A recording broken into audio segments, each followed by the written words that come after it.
The first one has to do with the James Webb Telescope, despite locating 6 galaxies that NASA says shouldn't exist. And they're surprised by the discovery and feel they will soon have an explanation for what these mysterious findings are.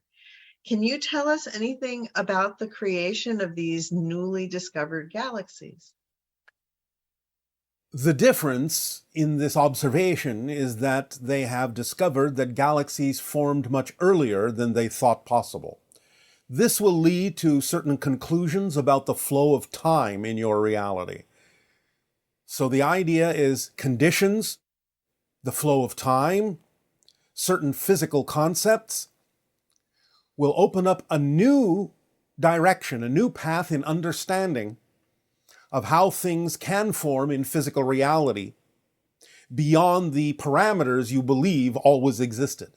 That there is more fluctuation in existence in physical reality, in the creation of different attributes, different elements, that the flow of time is not always even, and it might even be representative, if they look deeply enough, into the idea of the penetration into one reality of a parallel reality.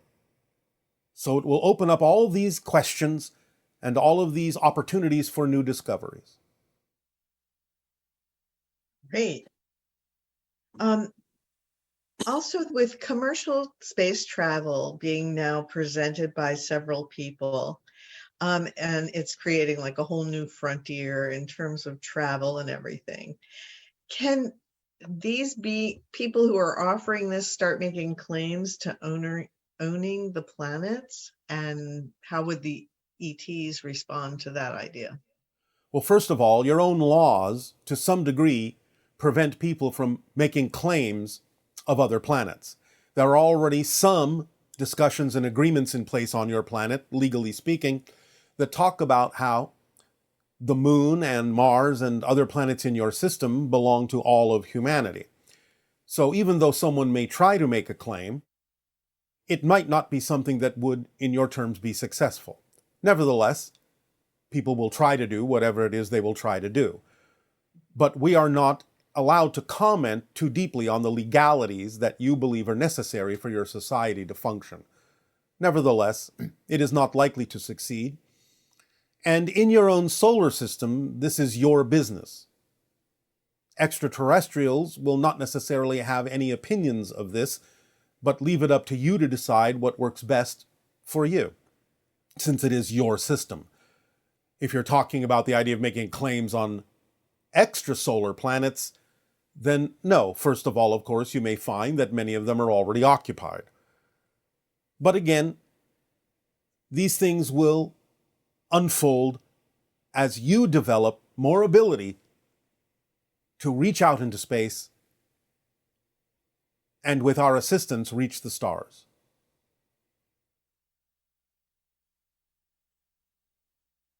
You speak about how everything around us is a reflection of our own consciousness. And this individual is saying they struggle to understand whether or not people exist outside of their own consciousness. Do they actually exist? And are they having their own similar experience as what I'm seeing in the reflection, or does this work some other way? This is, again, a case of people on your planet being trained to think exclusively instead of inclusively, thinking this or that instead of this and that. Of course they exist. That doesn't mean you don't create your own version of them in your consciousness. But creating your own version of them doesn't negate the idea that they create their own version of you. It all exists.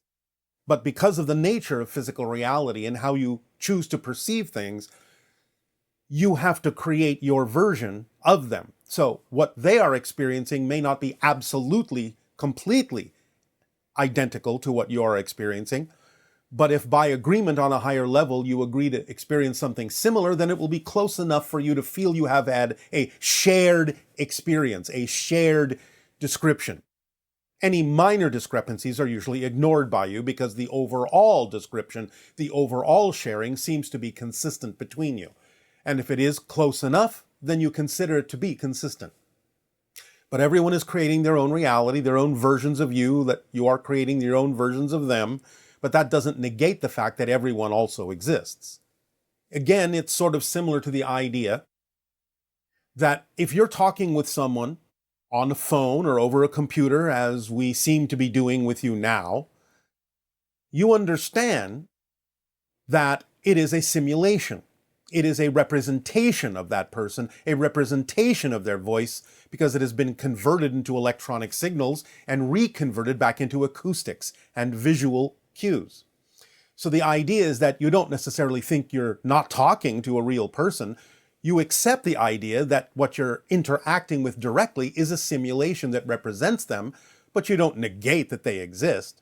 So it's similar to the idea of physical reality. You're creating your simulation, your representation of them, but that doesn't mean they don't exist, because they're doing the same thing with you. You are exchanging on a higher level, making agreements as to what you shall call common reality, what you shall call a shared experience. And therefore, you do have slight differences in your experiences, or sometimes even great differences in your experience. But again, none of that means that these beings don't exist. And how does the idea of reflection, it being that person being a reflection of oneself? Well, it's a matter of degree. Not everything is a one-to-one reflection. The issues one person has don't necessarily mean you have all those issues too. But it is a reflection in the sense that there's a reason why you're experiencing that person in your life, your version of them. What does your version of them contain? Anything that you need that's relevant for you, based on what it is they are seeking to understand about themselves. So just because a person is in your life, and they may have certain issues or certain things they are examining or exploring or investigating within themselves, doesn't necessarily mean that it's a one-to-one identical reflection. It may be simply that they're in your life because you get to help them with something. Or perhaps the reflection you've created of them that you're seeing helps you get in touch with something you're working on simultaneously. It's a dance, it's an orchestration. What you need will be in your reflection, what they need will be in their reflection. But you have made an agreement that there is something you can each give to each other, share with each other, that can help you both, especially if you are aware that that's what's happening. This is why we say all relationships are for the purpose of everyone in the relationship helping all the others in the relationship become more and more of who they are. It gives you an opportunity to decide whether or not what they are saying or what they are doing or what they are investigating within themselves or with you is relevant for you, or whether you are helping them with something that's more relevant for them. It's a matter of degree, and it's a matter of perception, and it's a matter of willingness to take whatever works for you out of the relationship, while they also have the duty to accept whatever's relevant for them out of the relationship. So again, it's a dance, it's an orchestration. And this person wants to know if existence can kill itself. Can it delete itself from existence? No, because that's its quality. As we have said, non-existence, the definition of non-existence is that which does not exist. There is no room in non-existence for that which does exist. Non-existence, to be poetic, is already full of all the things that will never exist. There is no room in there for something that does exist. Existence is a fundamental quality. It cannot change on that level. It doesn't become non-existent. It cannot annihilate itself to that degree. It can change form. It can have experiences that you might recognize as annihilation, but you're still going to have the experience of being annihilated, which means you still exist. So it's a kind of simulation of annihilation, but not a true annihilation, because existence cannot cancel itself, because non-existence is already full of all the things that will never exist. And how can we have free will if all of our choices are presented by the soul? The choices are presented, but what you do with those choices is the product of your free will, how you relate to them, how you engage with them, whether you ignore them, whether you accept them. If you accept them, how you accept them, what you decide to do about what that means to you. Your free will is in the interaction with those choices. Even though you may have set up certain choices that you would call your so-called destiny, remember that it's still a free will choice from the level of spirit, and you made it from that level as a free will choice to have these choices presented to the physical being, the physical mind. But the physical being and the physical mind still have the choice of how to interact with the choices that you made as a spirit. So free will exists on both levels. It might be slightly more limited on the physical level because you do have to abide by the choices you made as a spirit for this life. In other words, whoever you are, you have to experience things as that version of you, as that personality. So the idea is whatever it is you're experiencing was set up by the spirit, but how you engage with that choice is up to the free will of the personality of the physical being. Okay. In a hypnotic trance, can we access the template level reality and change things from there? Yes, Is that an easier way to do you think? it's a way to do it. If it works for some people, it works for them. If it doesn't work for others, it doesn't work for them. So it's up to you to gravitate to whatever is relevant and seems to work for you. It can be one way, but it's not the only way. It depends on whether it works for you or not. This person wants to know how you can master it. By being hypnotized. And then once you're at that level, making those changes. Yes, if they are relevant for you to make them. Remember, mastery also includes the recognition that some things should not change. It's a recognition of the whole choice that was made as a spirit. Some things are changeable. You have the freedom to change some things. Some things may not be changeable because you have already agreed to live that particular experience through to its end, to its logical conclusion. So mastery means the acceptance of the things that can be changed and the acceptance of the things that can't be changed.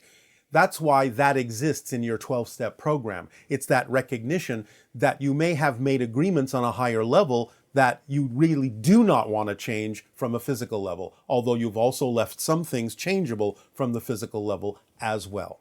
It just depends on what you have accomplished in your life, what it is you need to now understand, what kind of journey you need to take from this point forward as to what's relevant to change and what's relevant to leave alone. But being hypnotized will put you in that state. True mastery will allow you to accept what can be changed and what cannot be changed for this lifetime. And what is the highest frequency that a soul can reach in the spirit realm? That's a very open-ended question because the idea of the spirit realm, in some sense, even though it has levels to it, is limitless. And in a sense, frequency is not relevant for what you understand frequency to be in your physical terms. So, infinite. So is it the idea that you could experience yourself as all that is? Yes. And you could experience yourself as a collection of all that is, which would be a greater all that is. And a collection of the greater all that is, which would be a greater collection of all that is. It's infinite. And is there a frequency in that sense that represents that idea? Infinite. Ah. Which again seems to make no sense to physical beings, and that's why we say this is not a concept that translates well into the idea of frequency as you understand it physically. I could say 1,000,000 times 1,000,000 times 1,000,000 times 1,000,000 times 1,000,000,000 times 1,000,000,000 times 1,000,000,000. It would make no sense to you. There's no way to have a demarcation of the frequency you're talking about in spirit, because again, spirit is limitless. And what is the energy of blessing in your perception, and what is its effect in particular? The idea of blessing is to project a vibrational frequency that represents the highest level of a particular personality that is achievable by them in this lifetime, to encourage them to seek that level, to match that frequency. It's the giving of an opportunity and a reflection that allows people more opportunity to be themselves, to encourage them to do so, to love them unconditionally in their journey, in their progress. That is a blessing. It's the opening up to the possibility of what you can achieve as the individual you chose to be in this life through the acceptance of unconditional love of existence. Okay, and this person is saying that their grandfather was an artist and he created thousands of abstract, colorful paintings inspired by lucid dreams and visions. Can you expand on where these dreams and visions come from? Well, from experiences in spirit, out of body, in parallel realities, many different places can inspire artistic expression in your particular reality. So, if he was experiencing lucid dreams and visions, he may have been tapping into experiences he was having when he was out of body, when he was asleep, and bringing back the memory in the form of a piece of art, an expressionist kind of view of the experience he had on another realm, in another reality, tapping into parallel lives, tapping into extraterrestrial lives, tapping into the oneness of all that is, tapping into many different kinds of things. This is common for artistic expression and people who are inclined to express it that way. When you see that where you have child prodigies, 3 years old, creating classical music, Yes. and they come from an artistic family or a musical family, Yes. the genetics play a role in their ability? They can, yes, in making it a little easier for them to access. It's like having, shall we say, a more refined receiver in a radio kind of sense that picks up on more rarefied frequencies, more capable to pick up on those rarefied frequencies. So yes, that can come with the body. It can make it easier for the child to access those particular frequencies that would give them those inspirations, that would give them that knowledge and allow them to download it and express it physically in that way. So, in the sense of that, the channel, Darryl, comes from a vocal family that has talent Yes. in the vocal area. Was that part of the genetic manifestation that was appropriate, or how did Yes. that work? Yes. The answer is yes. Artistic expression, vocal expression, different forms of communication were important in the genetic structure. The ability to tap into knowledge about communication, knowledge about the idea of languages, knowledge about the idea of vibrational frequencies, whether that be expressed vocally or artistically, doesn't matter. Really interesting. This person has a really deep connection with wild roses, and they're drawn to rose gardens, everything rose. They have flowers all over their room. And their spiritual teacher has the name of Rosa. Yes. So they were wondering about creating a rose garden, and if you could guide them where the passion for roses actually comes from. Well, it's a connection, especially with wild roses, to longevity and ancient times and ancient knowledge, because the wild rose, in a sense, is what you would call the original rose and has been around for thousands upon thousands upon thousands, perhaps even hundreds of thousands of years in its present form. Everything else that you call a rose is usually hybridized off of that. So it's like going back to the original form, connecting to the idea of the ancient knowledge, the ancient ways of connection to the universe and nature. That's its general expression. Creating a garden would be an expression of manifesting different forms of it to share with different people who are attracted to different expressions of the hybridized original rose. So it's like planting seeds of love in different ways that people can relate to. Different colors, different styles, but all goes back to the idea of the original wild rose, which forms the foundation of the expression symbolically in your culture of the expression of unconditional love. Beautiful. This person had a bad trip on magic mushrooms, where they became aware of the billions of frames per second, and each second felt like 1,000 years. Not sure yet why that's a bad trip, because it sounds like true insight into the nature and structure of how physical reality is created by your consciousness. So we're not sure why they are referring to it in the negative. He said he was terrified of the experience and eventually asked for a gun so that he could wake himself up. He wasn't given a gun and eventually passed out, and then instantly was awake again, sober. Yes.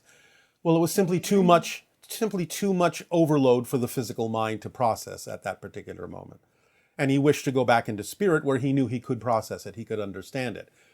He prevented that from happening and simply rebooted himself, reset himself, so he wouldn't have to have the overload experience. But he did experience the idea of the frame rate of physical reality that you create with your consciousness. It was just too much for that person at that moment. And so he blanked out, rebooted, reset himself. Is that similar to the idea that if we were to encounter beings of a significantly higher frequency than we operate at, that we could go into psychic shock, so to Yes, speak? but again, you have the protective mechanism of simply passing out, going unconscious, so you don't have to expose yourself to that vibration. So that might actually be the first reaction, is that you would faint. Ah, okay. Um, we got a lot of questions about following your excitement. Yes. This one individual is saying that when they wake up in the morning, they don't feel excited or passionate about life.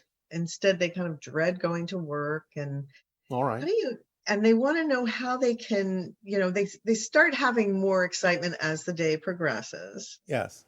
But they'd like to know a permission slip or some way that they could feel more excited and follow their passion immediately upon waking up instead of having to go into this autopilot thing. All right. Simple enough. First of all, remember that they've just had an adventure in spirit, and now they are focused back as their physical selves. So they're making a comparison that where they were in spirit is better than where they have come back to in the physical focus. They need to let that go. They need to remember they made a choice to be physical, to have physical experiences. And they were excited about making that choice because of what they would learn, how they would accelerate, how they would grow much faster in the physical experience than they would have in the spiritual one. So the idea is to remember that they made the choice to be here, and that was exciting. And they need to stop comparing the idea, which is something they have simply learned to do by being physical, that they were trained to do, by thinking that physical reality is less spiritual, less exciting than what they just experienced, whether they remembered or not, in the spirit realm as an adventure. So they have to stop making such a difference between physical and non-physical reality, and they have to remember that they chose to be physical and that at the time they made that choice, it was very exciting. And if they stop making such a difference between physical and spiritual reality, they'll remember that excitement and be excited the moment that they wake up to continue the adventure in a different way. It's not a cessation of the adventure they were having in spirit. It's a continuation of the adventure. That's the permission slip. Nothing has been interrupted. Nothing is stopped. Nothing is less than. Nothing is better than. It's a continuation of the adventure in different terms, in a different context. And they can be excited about that.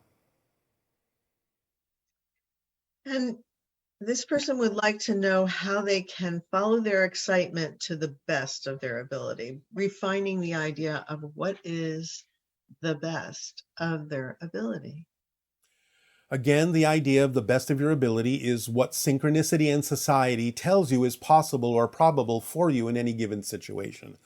If something seems again to prevent you from going down a certain path, then you are not able to do that at that moment for one reason or another, by not breaking either the rules of society or by paying attention to the fact that you may be experiencing red light synchronicity, saying this is not the path for you right now. Take another path that you are able to act on that's exciting for you.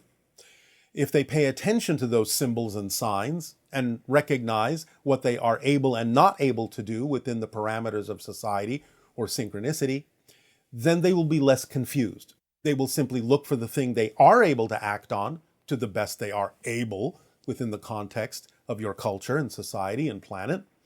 And they will move wholeheartedly in that direction, knowing that it's connected to everything else, and that eventually they may be turned back around into the idea of the other thing they weren't able to do before, but now perhaps have the aptitude to do because of what they learned by going down a different path temporarily. So it's about opening up to the fact that all paths are going to lead you to where you need to be if you're willing to take the ones that present themselves to you and willing to pay attention to the ones that say, no, not now.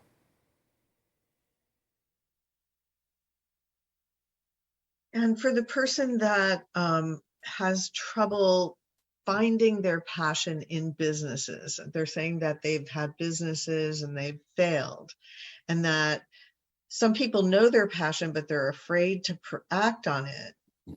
And what is it that makes it so this person can't seem to find their passion in their work situation? All right, well, first of all, they have not failed. They have simply discovered a path that is not necessarily representative of the way that they truly wish to express their excitement. So they have learned things along the way, and that's all knowledge that may help them in the future, as you say. But the idea, again, is to always start simply and not necessarily have this grand idea that some overarching project or life-spanning career has to be representative of your passion. Any moment of time, any option available to you that's more exciting, even just the tiniest bit more exciting, more attractive, more curiosity-invoking than any other option, even just the tiniest bit, is following your passion if you're willing to act on it. Asking this question of us at that moment was the most exciting thing they could think of to do. That wasn't difficult. So in the next moment, after we have answered this and addressed this particular issue, what will you now choose to do? It doesn't have to be a grand thing. Just look at all the options available to you and choose the one that's more attractive to you and act on it to the best you can until you can act on it no further. That's all you have to do. You need to reduce the idea that it must be some grand vision.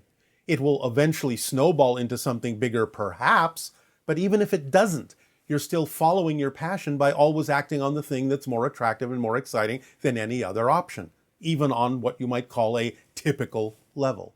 You're still living the life of excitement. You expect it to be grander or feel bigger is just because you have an expectation of the way you think it should feel. Allow yourself to feel that you are acting on your excitement as long as you're constantly choosing the thing, the option, the opportunity that is more attractive, more available to you, more curiosity-provoking than anything else. And as you just keep doing that, you will live a life of excitement and passion because you will attract everything you need. Simple as that. Sometimes, and I don't mean this in a negative way, sometimes it's important to reduce the scale of things so that you are within the comfort zone of what you believe you can handle. You may have gone into those businesses without an absolute certainty that you could handle them. Or again, you simply went into them to learn the things you learned by doing them, and that was the purpose of those businesses. Again, remember, it's not the goal. The journey is the destination. The process is the point. What you learn along the way, you absorb. You can use in other situations. So don't make it about achieving a goal. Make it about living in the moment and learning what that moment has to give to you. That's the important treasure that's buried in those experiences. What you get out of it. Don't dismiss them as failures. If you do that, you will not understand what the lesson was, what the learning was. That's vital for you to live a rich life. And a follow-up question here is about the path of their desire and how their brain will just start planning and envisioning and getting expectations about this and that. And the idea of why does our consciousness do that? And how do we manage that in relation to having zero expectation?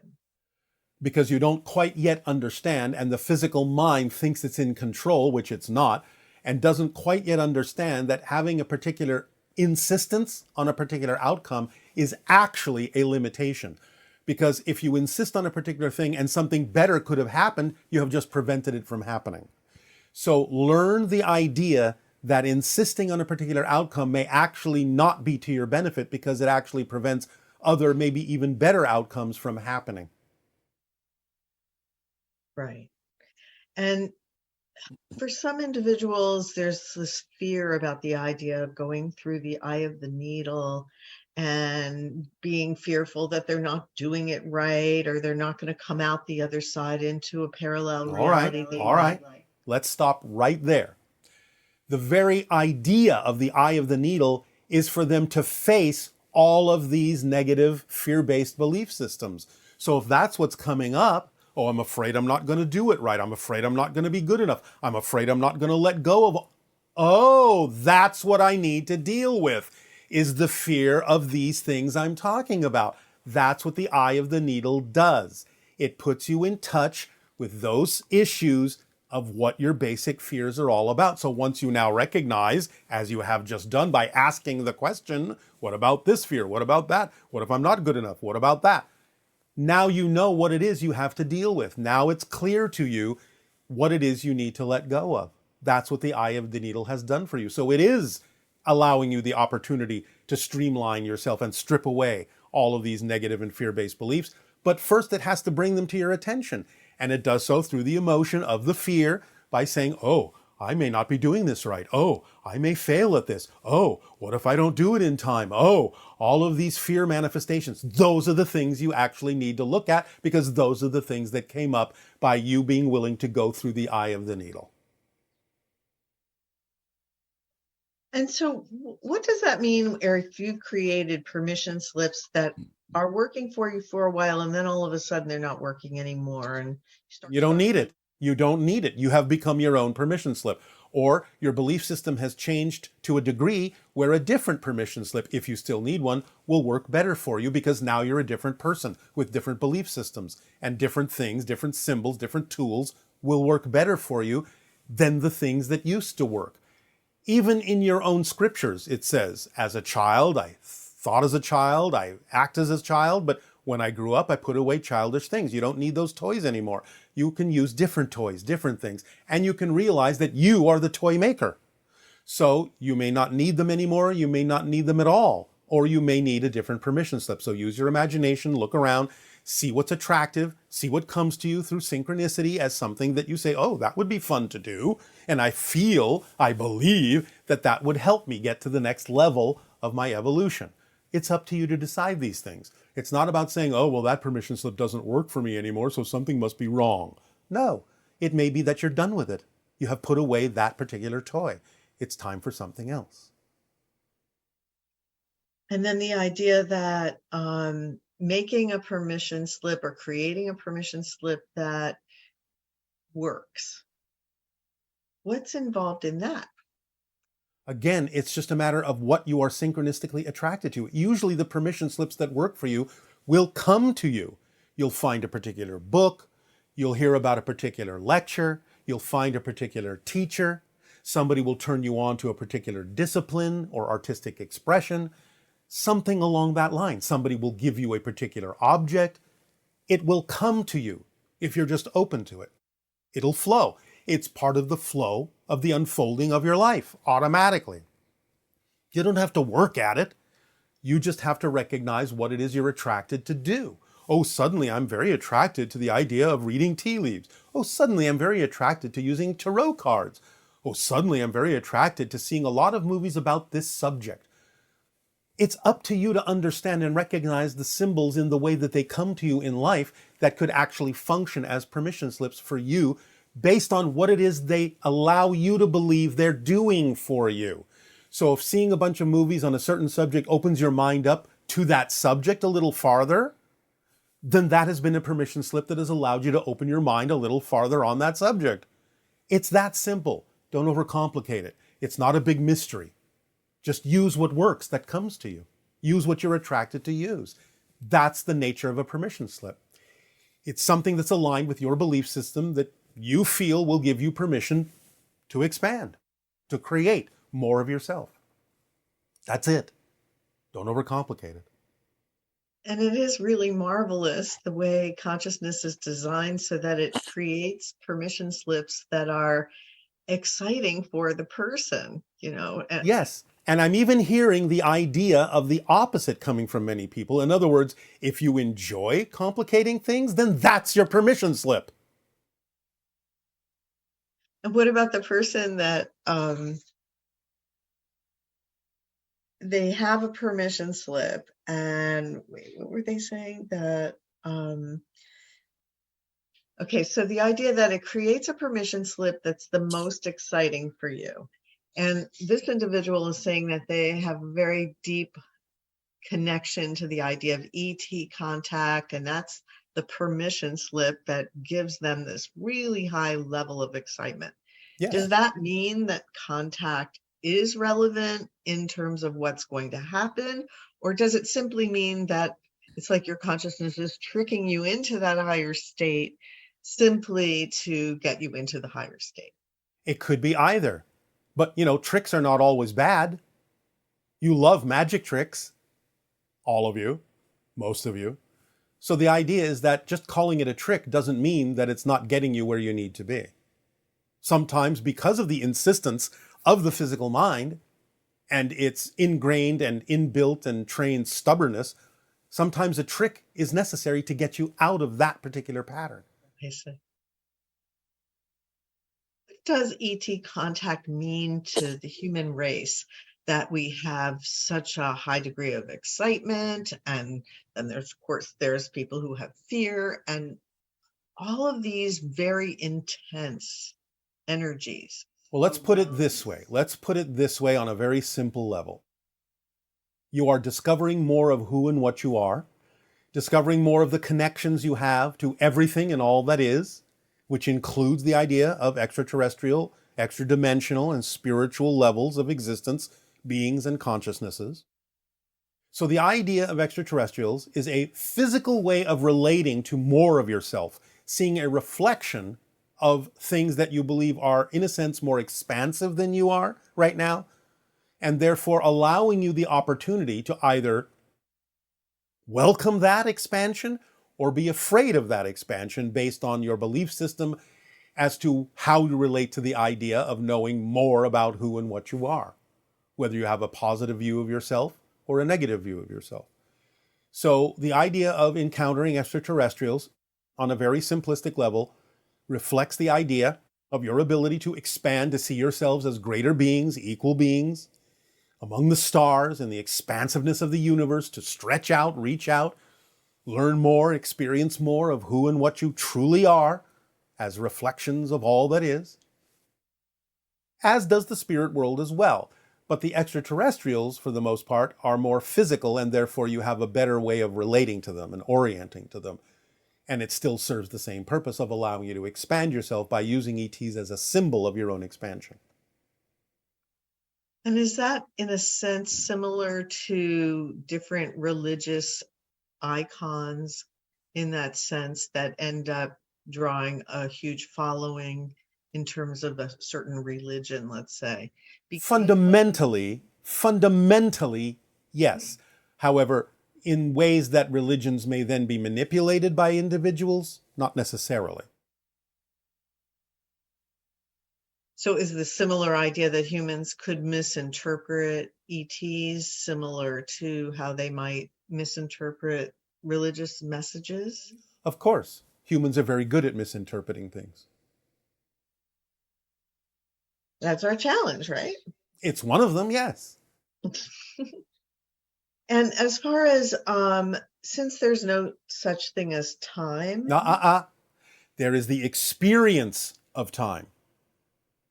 Just because we say time is an illusion and it doesn't necessarily have an experience in the same way on spiritual levels that it does in physical reality, doesn't mean time doesn't exist. It exists as an experience. When we say time doesn't exist, we simply mean it's a side effect. It's an illusionary experience. But the experience of time obviously is real. You base your entire society on it. But you base your society on the experience of time, the illusion of time. So it's real as an illusion. and so how do we create the past from the present? Well, again, every time you change yourself, looking at it from a linear, time-based perspective, because you believe in cause and effect in a certain order. So anytime you may change in the present, your insistence on cause and effect says, essentially, something different must have happened in the past in order for me to be this different person in the present. Therefore, you are literally changing the past in a way that makes sense for who you are now, because you believe that something must have happened to make this happen, this change occur. Something must have happened in the past because you believe there had to be an initial cause that created this changing effect. Does that make sense? Do you understand what we're saying? Yes.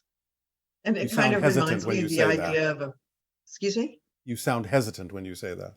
Well, I was just thinking about like a person in a novel, and every time you change your memories, you change your past Yes. in terms of what you're creating that to be, to have brought you to the moment that you are.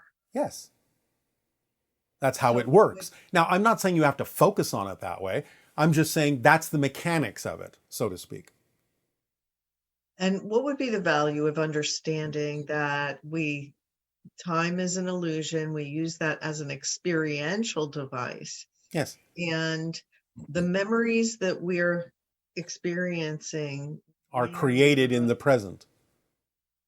so you would think like for PTSD that people would be able to use that, but Absolutely. yet many times the stories you hear are of it coming upon them in a All right. sense. Well, you always have to remember that people make certain choices to experience certain things, and they will not necessarily change that until they feel they have gotten out of it what they came to get out of it.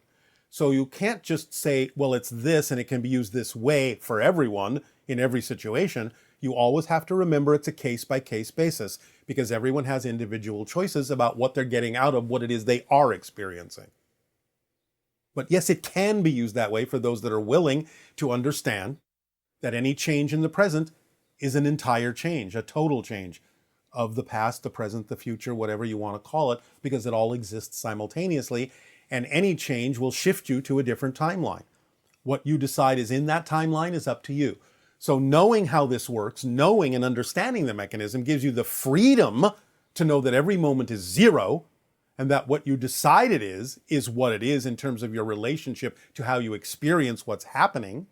Yes, certain things, again, as we said, may be set by the soul to experience. But again, realizations and inspirations and aha moments, as you say, are also designed in there so that you can allow yourself to make shifts that are relevant for your growth and your experience. So realizing that every moment is a zero moment can allow you to choose to go, all right, I am now such a different individual that I never had PTSD.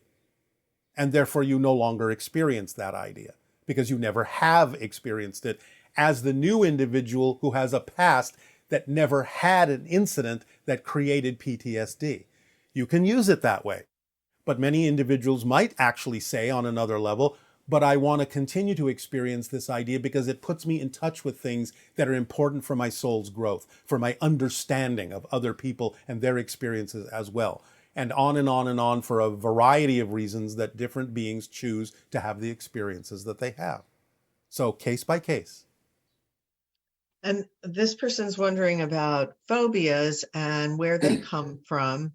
And I also remember you discussing the idea that when people make a connection to a quote unquote past life that they think is connected with a phobia, Yeah. that is actually a connection that's being made in the present Of and course. strengthening the phobic experience. Yes, it's all right to say, all right, this phobia may come from an experience in a past life, as long as you understand what the real mechanism underlying it is, in that it is something you're actually creating in the present, because the past in that sense is here right now.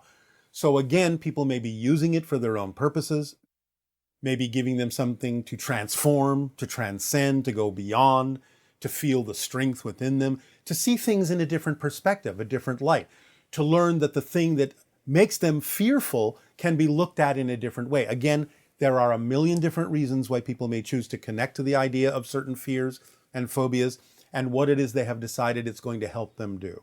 So again, there is not one particular panacea, not one particular caveat that will work for everyone, because everyone has a different reason for choosing the experiences they are having.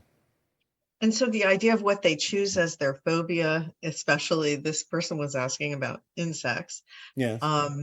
that there's a symbolic relationship also to whatever the object of the phobia Yes. is. And it could be any number of things. It may not even be literal. It may be what the insect symbolizes, or what, shall we just use this term, memory it might jog of an experience they may have forgotten. So again, the idea is it's not just cut and dried, not just black and white, but may exist as several shades of gray. Okay. I think some people got the innuendo there.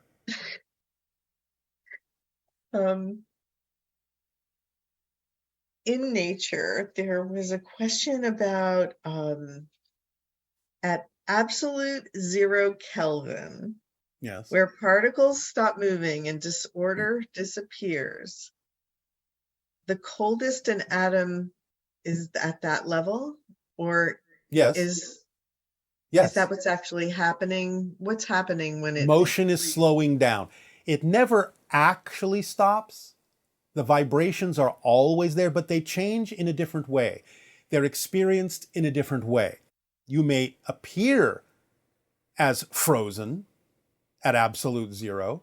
It may appear to your senses to not be moving, but you have to kind of look in a different vector, a different direction to understand that the vibrations are still there. It's just that on the physical level, they may appear to have vanished, because you've reached the threshold, in one context, the threshold of physical reality. There are people in the world, including this person, who have the inability to see our mind's eye and can't create mental imagery. Can you discuss why this happens, and is it what would cause this? All right, again, case by case basis. But the idea in general is that some people may not need mental imagery. They may function in a different way. They may have auditory experiences, tactile experiences that serve the same function for them. They may be experimenting with the idea of not necessarily having one ability and replacing it with another. But the idea also can be that there may be a belief system that is preventing them from having that. So if that is the case, we can suggest a particular exercise where they actually choose different objects. Doesn't matter really what they are. If it's an object of interest to them that they're attracted to use, that's fine. And stare at that object for a period of about 15 minutes. That can rewire the brain to always call up a mental image of that object after that point, if they so desire. But that can be an exercise that can help some people allow themselves to feel or see or experience a mental image of an object.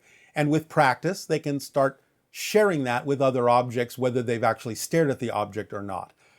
So it just depends on what the person is using it for. But that's one exercise that they could perform. And it is interesting that I know there was a boy who was able to learn he was blind, and he learned how to echolocate. Yes. So anytime you face a challenge, there's always some sort of opportunity there also, if you don't sort of fight the experience, I guess you could say. Yes. Remember, challenges are the things that you chose to experience that will teach you more about why you chose to experience physical reality, what it is you're attempting to learn, what it is you're attempting to accelerate, how you're attempting to grow. So understand the challenge, and you will understand more of yourself and why you chose to be where you are. This person is asking, can you elaborate on ancient tree stumps?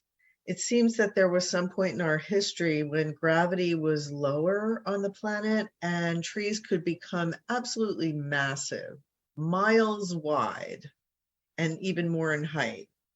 No, this is a misunderstanding of what people are looking at. Gravity was not that much different, although it has fluctuated here and there, but not to the degree that this person is talking about.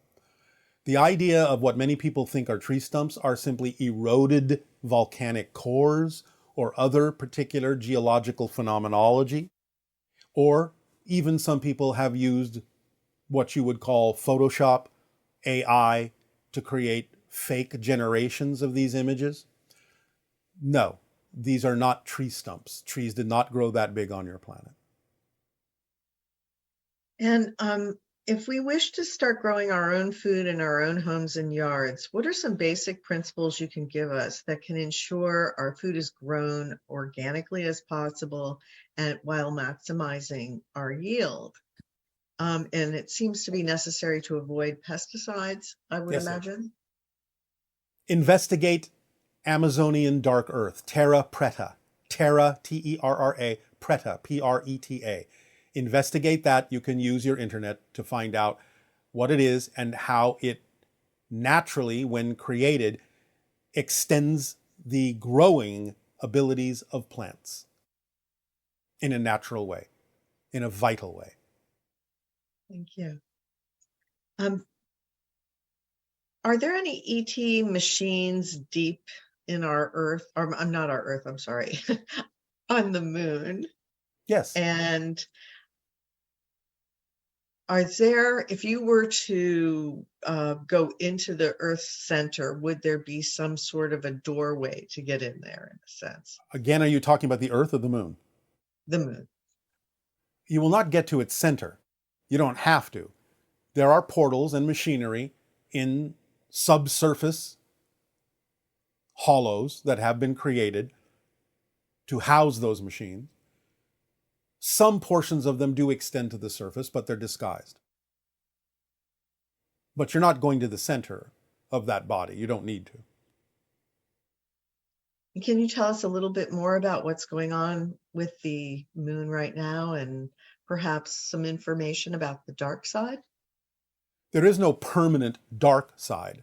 It is simply called the dark side because it perpetually faces away from the Earth because of tidal lock, gravitational tidal locking. So remember that the other side of the moon that faces away from you gets as much light as the near side does. That's why you have phases of the moon.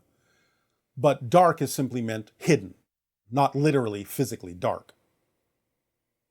There are things and bases on the far side of the moon, because again, they are on the far side so that you cannot necessarily see them with your telescopes from Earth. What happens? I mean extraterrestrial bases. Yes. So what happens when they orbit the moon? Some astronauts have seen remnants of these things. This information has simply been hidden. I see. Okay. Oh, and just some other questions about the hybrid children. Yes. Will they actually be born to us or to No. humans? The hybrid children that we're talking about will be brought to Earth. Hybrids are born all the time on your planet because you're all hybridized. And in the future, it may be more common when the idea of the hybrids that will be brought to Earth mature and in time will mingle with humans and produce offspring. And then you could say, yes, hybrid children are being born to you. But the first children we are talking about, the Shalanaya, in that sense, will be brought to Earth. And will they all be the same age, or will some of them be like an infancy kind of thing? And some of them will be younger, some of them will be older. They will be different ages. And what is the general timing of this? That I am not going to tell you. Okay. Let us simply say, most likely in general, you will start to experience some of this before your year of 2040. But I'm not going to be more specific than that. And I said some of this, not all of it. And is there such a thing as hyperspace travel, or is it only quantum jumping? There is a form of travel that could be likened to what your science fiction represents as hyperspace. But for the most part, most beings that go from star to star will use what you're referring to as quantum jumping, or what we refer to as vibrational locational reorientation. because it always follows the principle that you've described of how you actually change using the locational variable. Yes, there are those that use some different kinds of technologies that might be more likened to the experience of hyperspace as you understand it. But for the most part, beings that we are familiar with that do travel from star to star will use the vibrational reorientation location principle. Okay, and there's a question here about Edgar Casey saying that a consciousness would rise out of the mid-Atlantic ridge that would shift the planetary consciousness on Earth. And is there anything else you can tell us about what he was tapping into with that? Well, the raising of the consciousness of the connection to ancient Atlantis is what that's a reference to. Okay.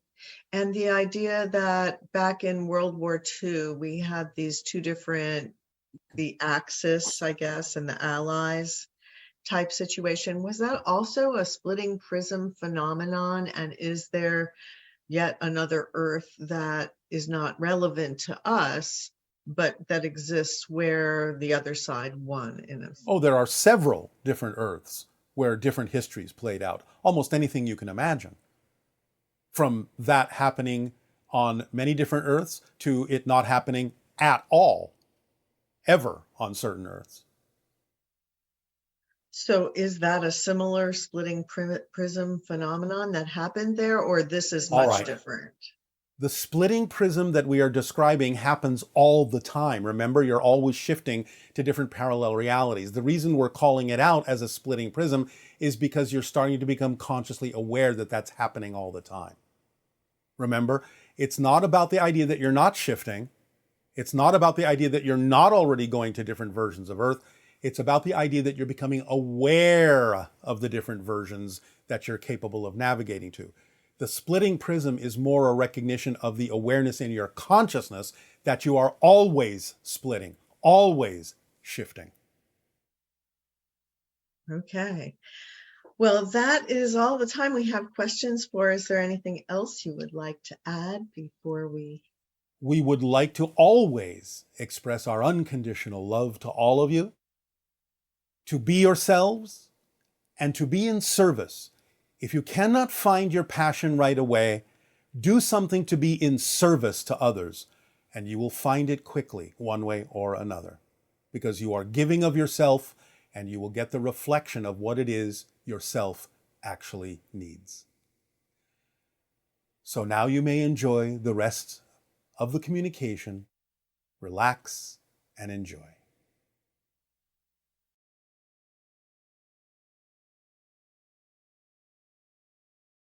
Allow yourselves to please become very relaxed, deep breathing, in and out.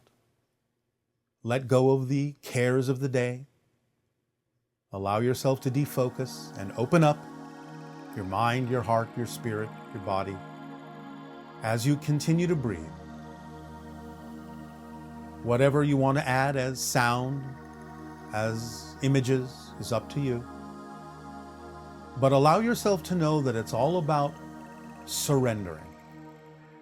Not the definition of giving up, not the definition of losing control, but the definition of surrender that allows you to relax into the automatic control that's built into each and every one of you.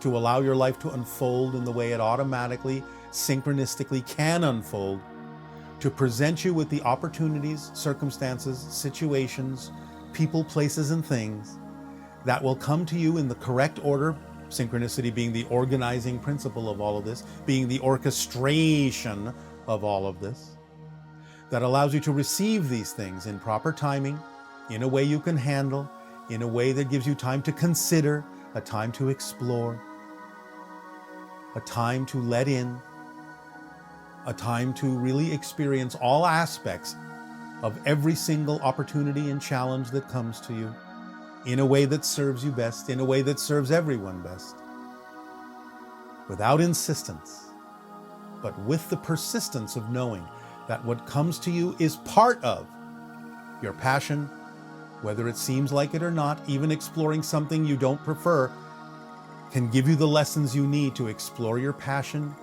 in a more grand way, a more accelerated way, if you use it that way, by staying in the positive state, getting the benefit from it. Without insistence that it should be this or this outcome should be that, because you don't really know. You don't really know where you need to wind up and how that's going to look. In your heart you do, but in your physical mind, let it go. See what comes. Deal with the present. Whatever is there, whatever is in front of you at this moment is the most important thing that you can be looking at, the most important thing you can be experiencing, the most important thing you can be investigating as to why that's there and how you can use it. What do you believe about it? How do you define it? And do those beliefs and definitions work for you? Take the time to explore every moment. I don't mean you have to procrastinate, but take the time to realize that what's happening in the moment is happening for a reason. Your reasons, to give you an opportunity to explore the themes you chose to explore in this life, in this experience of physical reality. Relax into them, let them flow through you, without insistence, without resistance, but with the willingness to persist in inviting in all those things that will serve you. Breathe them in and exhale them into your world, into the atmosphere that you surround yourself with, in the bubble reality that is you. Take the time to truly cherish, to appreciate, in gratitude and grace, the things that come to you in life, because they all serve you if you let them. Take the time. Take the time. It is your time to take. It is the time you make, for you are its creators. As you shift, stay in the present, so that the amount of time things take doesn't have to be so much. You can experience the idea of inspiration coming to you when there is no insistence and there is no resistance. Inspiration is what will replace it. Knowingness is what will replace it. And the actions that go with that inspiration and knowingness is what will replace the insistence and the resistance that comes with insistence. You do not need to force your will upon anything, for that only shows that you don't believe in the power of what you say you believe in to begin with. Let it flow like water that very slowly dissolves the rocks in the stream and carries those minerals downstream to where they enrich the soil in which new things can grow and be refreshed and be renewed. Breathe it in and breathe it out. There is no need for insistence, for everything falls into place with pure synchronism. Everything is already connected. Let it show you the connections. Be willing to receive awareness of the connections. Be willing to receive the help you are already being given by so many, your spirit guides, your family, higher mind, all that is, all the different levels of consciousness of which you are becoming more and more aware. Allow yourself to receive what you are being given, for it is only unconditional love, and all the assistance you need is contained therein. Breathe it in and breathe it out. Breathe it in and breathe it out. Take the deepest breath in, and without resistance, let it out in a great sigh of release, a great sigh of self-healing, a great sigh of self-awareness, a great sigh that everything will come to you that you truly need. Let it work for you automatically, without resistance, without insistence. Let yourself be carried on the current of creation, for each of your currents knows exactly where you need to go. So let yourself flow with it. Breathe it in and breathe it out. Breathe it in and breathe it out. Breathe it in and breathe it out. every day in every way. Our unconditional love to you all. Welcome home and pleasant dreams. Ave.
This transmission has been titled Persistence of Vision. We are exploring the idea of the difference between insistence and persistence.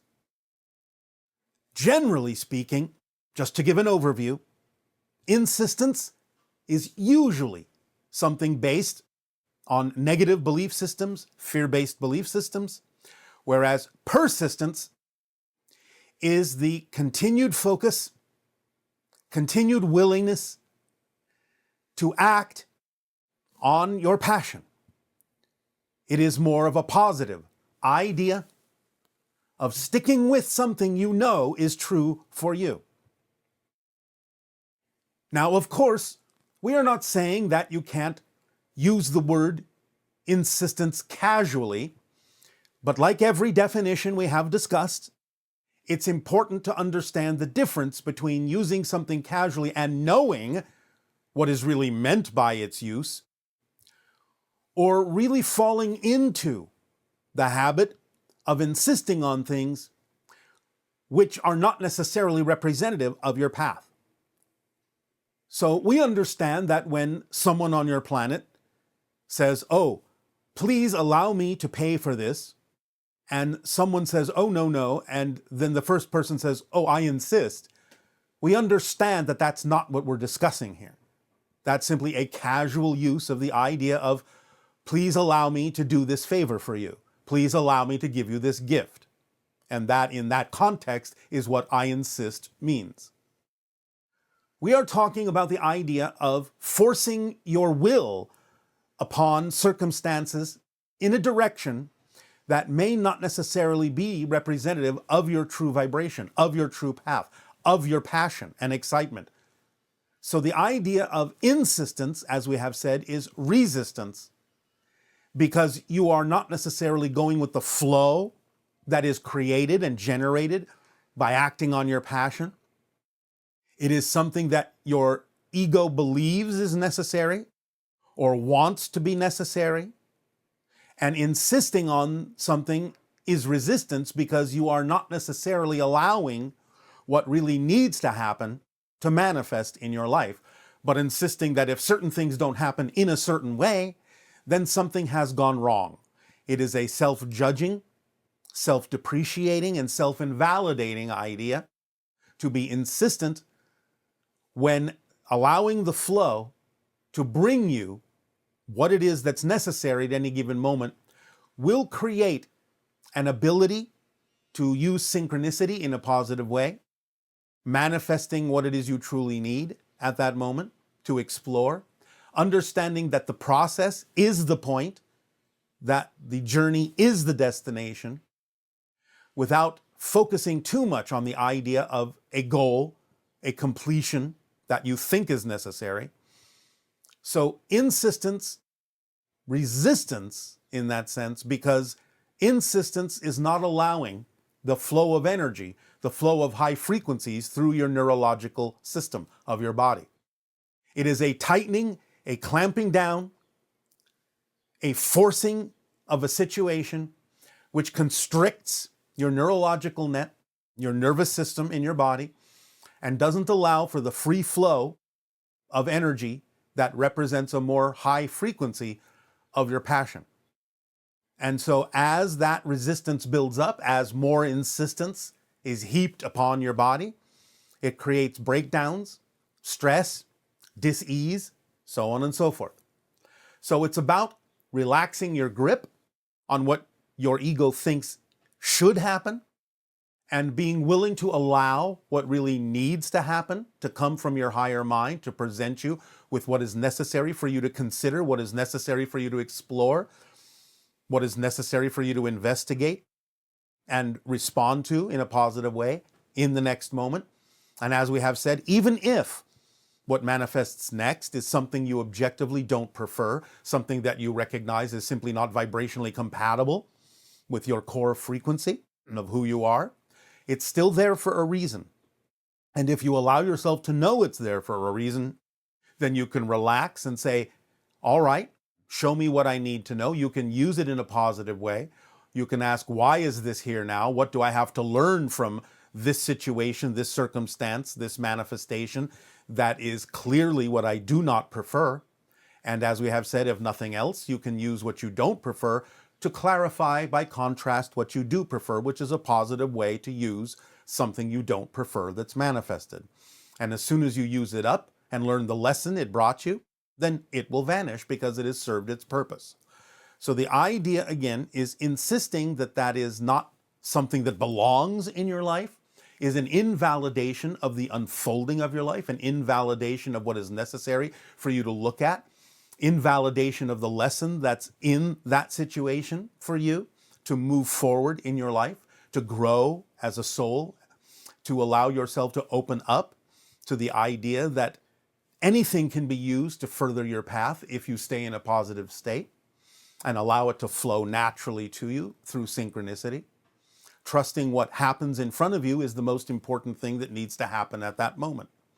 And by acting on your passion and by being willing to stay in that positive state, then you automatically persist. Keep choosing in the direction of your passion, of your excitement, of your creativity, of your joy, of your love. Because that is built in to the idea of your passion. The idea is that passion does not require discipline per se, because the idea is that if you are really passionate and excited about doing something, then there is really no other choice for you. You will automatically choose that first above and beyond any other choice. And therefore the persistence, the willingness to continue to take action in that direction, in other words, comes automatically because there simply doesn't seem to be any other choice that makes sense, that's logical for you to pursue. So persistence is something that's built in, comes automatically with your passion, and insistence is something that you have to push against, something you have to force, something that your ego says should be what should happen, but your inner being knows is not necessarily what is true for you. And yet there is fear in that, fear that something won't happen, fear that your life will not unfold in the way that works for you. So learn to discern the difference. Learn the difference between true excitement and anxiety, because insistence is usually the product of anxiety, whereas excitement will automatically bring you the persistence you need to continue to act on your passion and your joy throughout your entire life. That is the fundamental difference between the two energies. We thank you for allowing us to share this with you this day. And in return for the gift you have given us, we ask you now, in what way may we be of service to you? You may begin with your dialogues and your questions if you wish. Hello, Bashar. Thank you for taking my question. So I'm just asking for clarification on my understanding of something. You have said many times that you are Darryl, for example, 300 years in the future in another parallel reality, so to speak. And my question is, so 300 years in our counting is about 4 generations for us. And I'm very, very excited to know that in such a short amount of time that our civilization can be similar to what yours is now. But I just want to make sure I'm understanding that right. Because to me, it seems like 4 generations almost isn't enough time for us to get to such a place as your civilization. So I must be misunderstanding that, but I do just want to express that it is very exciting, obviously, if our educational and economic and all types of other systems, energy system can get to the place that is more in alignment with who we are. But if you could provide any clarification on that, I would be much appreciative. Thank you, Bashar. Ha'atu Aveyo. Well, first of all, the idea of the relationship in time between our civilization and your civilization has nothing to do with how quickly you may arrive where we are evolutionarily. We're simply making a comparison that you can understand. The first thing to understand is that our dimension, our parallel reality, is 10 times faster than yours. So the spread between us, in a sense, is really truly more like 3,000 years. Nevertheless, we have already said you'll probably be able to be somewhat similar to where we are in about 1,000 of your years, not 300. The idea is that you simply look at your timeline and our timeline in a way that makes it seem as if we are 300 years ahead, but again, experientially, we are more like 3,000 years ahead of you. But you'll catch up in about 1,000 years because you have the opportunity to use the information we're sharing with all of you and other information coming from other sources that can accelerate you greatly so that you don't necessarily have to spend 3,000 of your years catching up to where we are now. So about 1,000 years from now, you will be somewhat similar to where we are now. Greetings. Good day. Good day. Good day. What would you like to discuss with us this day? I want to, first of all, to thank you for your perseverance to teach us and for provide us so many details and so many interesting things. It is our passion and our pleasure to do so. I want to ask you about some events in my childhood. Yes.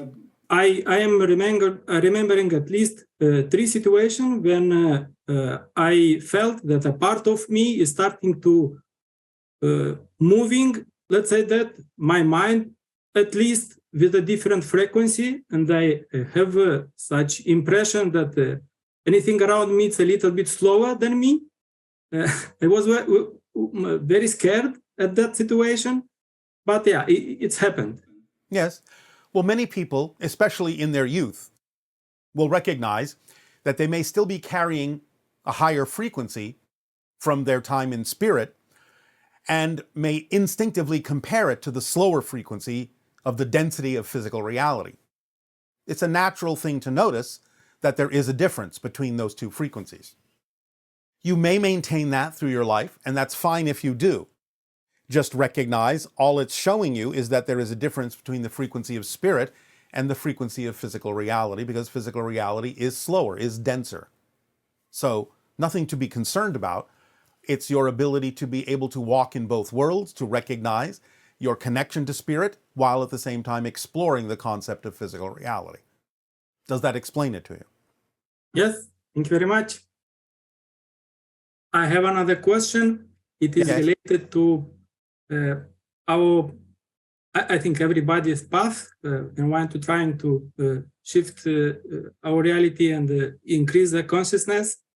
The main obstacle for me is fear. Yeah. Fear of what? So that is the problem, that mentally I am open to do, I don't know, things to explore new areas. All right. Well, emotionally, what are you afraid might happen if you do move forward? I have no idea. When something it's happening new, let's say that I am starting to be very tensed, yeah, and I practically sometimes just lose this statement because this tension. Yeah. All right, but I don't believe that you don't know what it is. You have to do some self-investigation and you have to be honest about what it is you're afraid will happen if you move forward on your passion. So get in touch with your emotions, get in touch with your heart, get in touch with the fear. It's there telling you that you have a belief system that's out of alignment with who you are. If you do honest self-investigation, you can find out what it is. But you have to ask yourself those questions and be willing to hear the answers. What are you afraid will happen if you move forward on your passion? Take some time, meditate on it. You'll discover what the fear is all about, but it's not true that you don't know. You're just not willing to hear it at this particular point. All right. Thank you very much. Yes. Another question, it's about Merkaba. Yes. I let's say that find out a lot of information. I tried something to do, but for me, it's a little bit unclear. Let's say that if we are discussing about Merkaba, like about, let's say that a vehicle, in some simplification, yeah? So yeah. How can I maintain it? How can I know if it is maintained? How often I have to, I don't know, do things to maintain this vehicle? Well, you don't have to. Again, as we just said, we'll find out that when you're following your passion, the persistence or maintaining of something will come at a natural pace, but it doesn't have to be there all the time. You just have to know that you're connected to that vibrational energy. It doesn't mean you have to picture it all the time. The Merkaba is simply a three-dimensional version of the idea of as above, so below. The idea that everything in spirit exists first and that whatever is in spirit can manifest, at least to some degree, in physical reality. That anything in physical reality exists first in spirit as a form, as a template that can solidify or crystallize in physical reality. So the Merkaba is simply a three-dimensional symbol, permission slip, that represents the idea of as above, so below. So if you know that, then you're connected to it. And it doesn't matter whether you're aware of that all the time, because you're focused on whatever it is that gives you passion. Just know that you're connected to it. It's as simple as that. And I do not need, let's say that, to do, especially for this, some meditations or things. It's up to you. It's up to you. The idea is what you're attracted to will work for you. If you're attracted to do meditations, then do them. If you're not, then don't. The idea is that, again, when you are willing to act on your passion, whatever permission slip you need to give yourself permission to be more of who you are will come in whatever form it needs to automatically through synchronicity. So you don't have to overthink this. You don't have to focus so much on the details.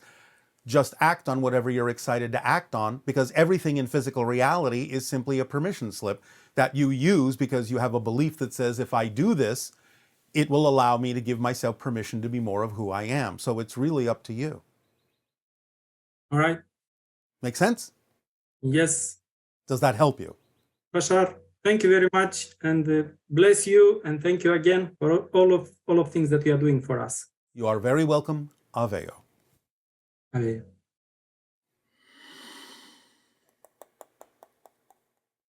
Yes, I, Bashar. What a joy and pleasure to be in contact with you right now.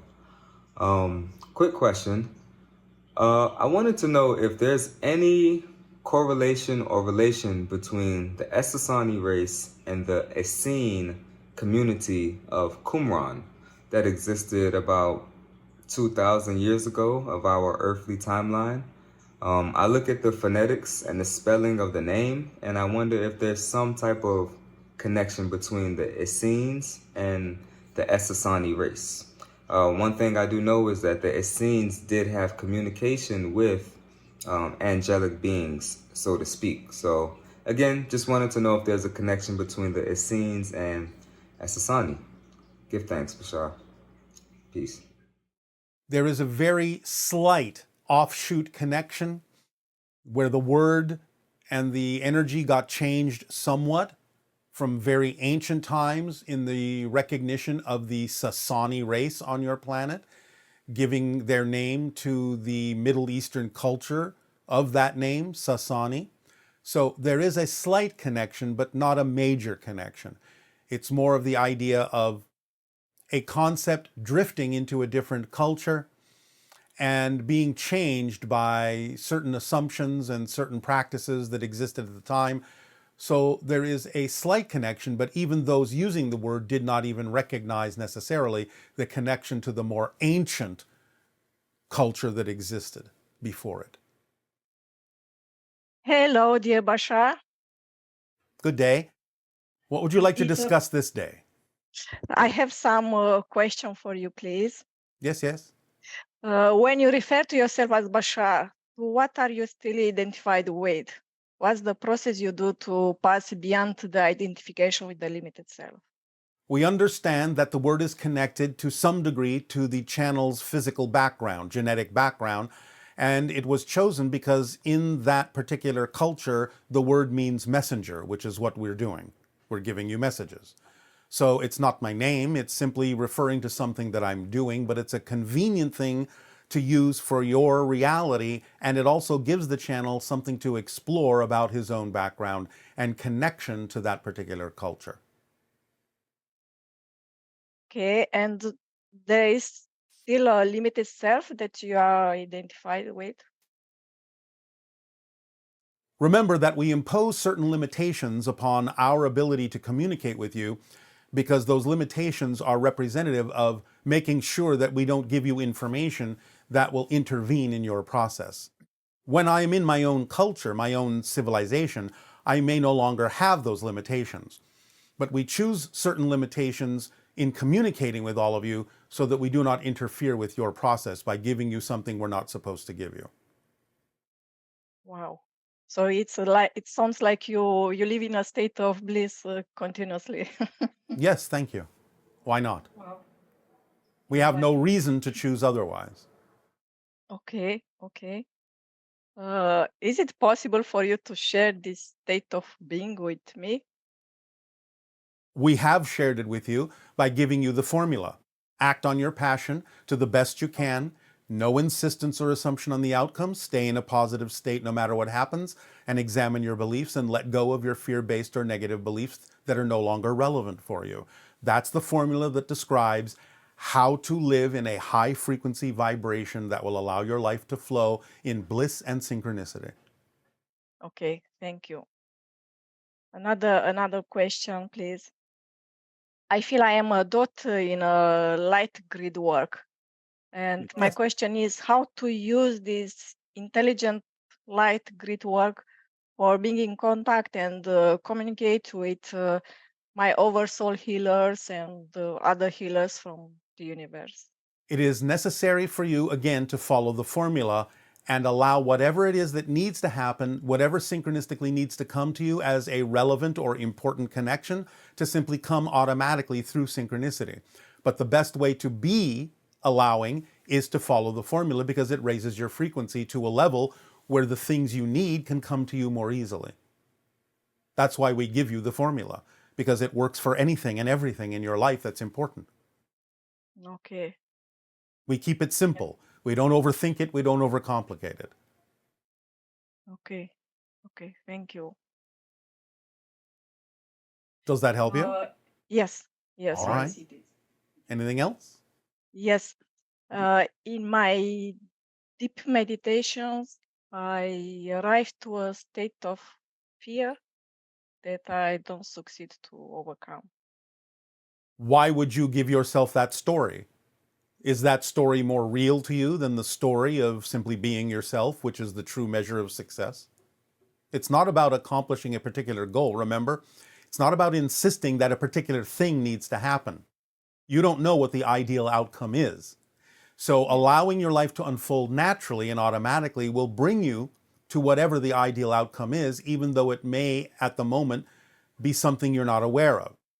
So, allowing yourself to let go of the fear because you insist that a certain thing must happen, or that something is wrong, or that you have failed or not succeeded, is exactly, in a sense, how you don't succeed.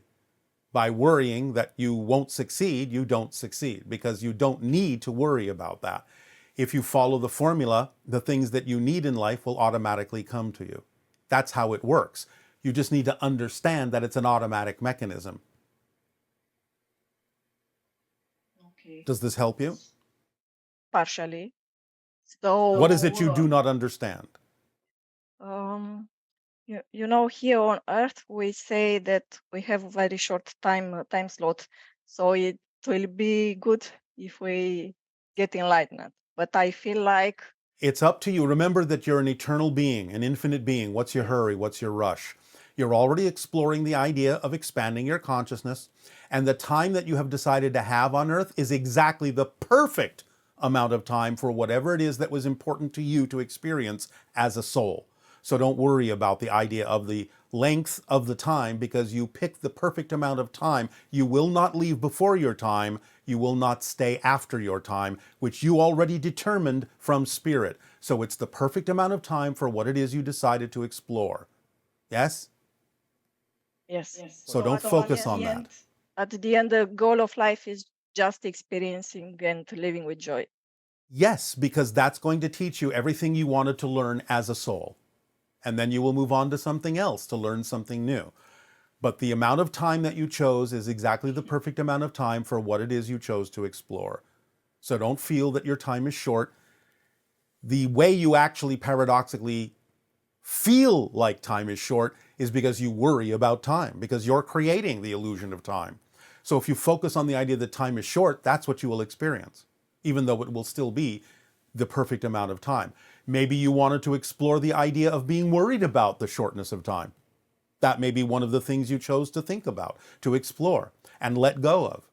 So if you let go of that, you'll be using your time wisely, and it will be the perfect amount of time in which to explore these things. All right? So, yes, with other words, is to stay in the present. Absolutely, because then you experience the least amount of time and the most amount of time, paradoxically. Yes, it's like when I'm very focused in this right now, it's like time is expanding Yes. very. Yes, when you stay in the moment, you don't experience as much time, but from the point of view of everyone else, you actually live longer. Okay. Because you're not aging as much by not experiencing the passage of time as much by living in the present. Because the amount of time you feel like you experienced is the actual amount of time you've actually aged. So if you're focused on your passion and it feels like 15 minutes has gone by, and then you look up and you see that 2 hours have passed, that may be true for the rest of the world, but you've only aged 15 minutes. Because that's the amount of time you experienced. That's the amount of time you created in that moment. Only 15 minutes as opposed to 2 hours. That's what living in the present does for you. So it actually increases your lifespan, but at the same time, it collapses the amount of time you actually experience. And it will be 15 minutes meaningful. Yes, of course, absolutely, totally meaningful, because you're focused on your passion, which is your truth. Okay. All right? Does that help you? Yes. All right. Yes. Thank you. Yes, it's like I coming back home from mind. Yes. It's going back to the heart It is coming home. and to the body. It is coming home. It's not like coming home. It is coming home. Wow. So, good day and welcome home. Thank you very much, Bashar. Aveo. Aveo.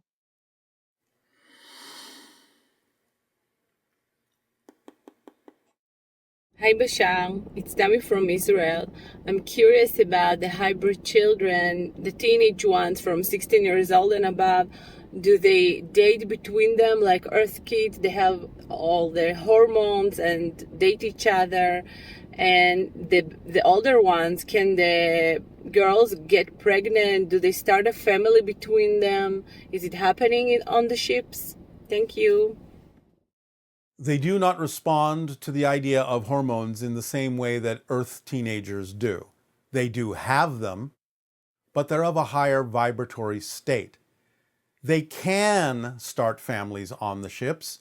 More often than not, they do not. They will often wait until they arrive on Earth so that the starting of a family can blend in more with the way that Earth culture expresses itself in terms of its replication.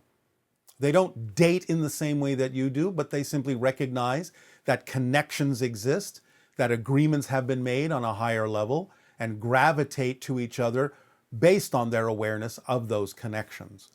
But it's a very different sensation, a very different experience than the way many Earth teenagers will gravitate to one another. Even though the reason they gravitate may be similar, the hybrid children are far more aware of the reasons for the agreements and what it is that they need to get out of them, rather than being quite so unconscious about it.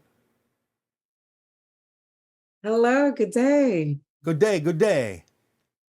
I'm so thankful for the opportunity to be able to speak to you today. And I'd like to begin with some context and explore maybe 2 or 3 topics with you, time considering. All right, please proceed. Okay, so I have been blessed with the opportunity to be born into a culture and religion that where the physical and the spiritual interactions are the norm. So, And what religion is that? that is the Catholic religion and the Haitian culture. All right, and so? And so my entire life, speaking to the spirits, being aware of the angels and the guides has been the norm. Yes. And when I was in my teen years, a movie was released that was extremely popular, which magnified the stereotypes of the culture. And then I found myself just really hiding the fact of that interaction. So I say all that to say my core beliefs has been deeply rooted in the connection of the spiritual and the physical world. All So right. the first topic I wanted to explore was sleep. Yes. I've had lucid dreaming my entire life. And yet whenever I dreamt of something, my mom always had like an interpretation based on her core beliefs. Yet when I first lived by myself, I experienced what I later learned as the scientific term of sleep paralysis. Yes. Yet at that time, I thought that it was a spirit I thought it was a spirit that was trying to get me out of the home. And You mean out of your body? My mind would wake up, but my body could not move. Yes, well, that's common when you're actually transitioning and shifting to a different frequency, because your body needs to be, in a sense, in a certain state so that you can focus on exactly where you're going without worrying about where your body is going to go or that it's going to act out what it is you're doing in the spirit world. Thank you. Interestingly enough, I was never scared, just always confused and just frustrated about not being able to wake up. And as I've gotten older, I realized as soon as I began a prayer of Our Father, I snapped out of it immediately. All right. So That's your permission slip. that was my permission slip.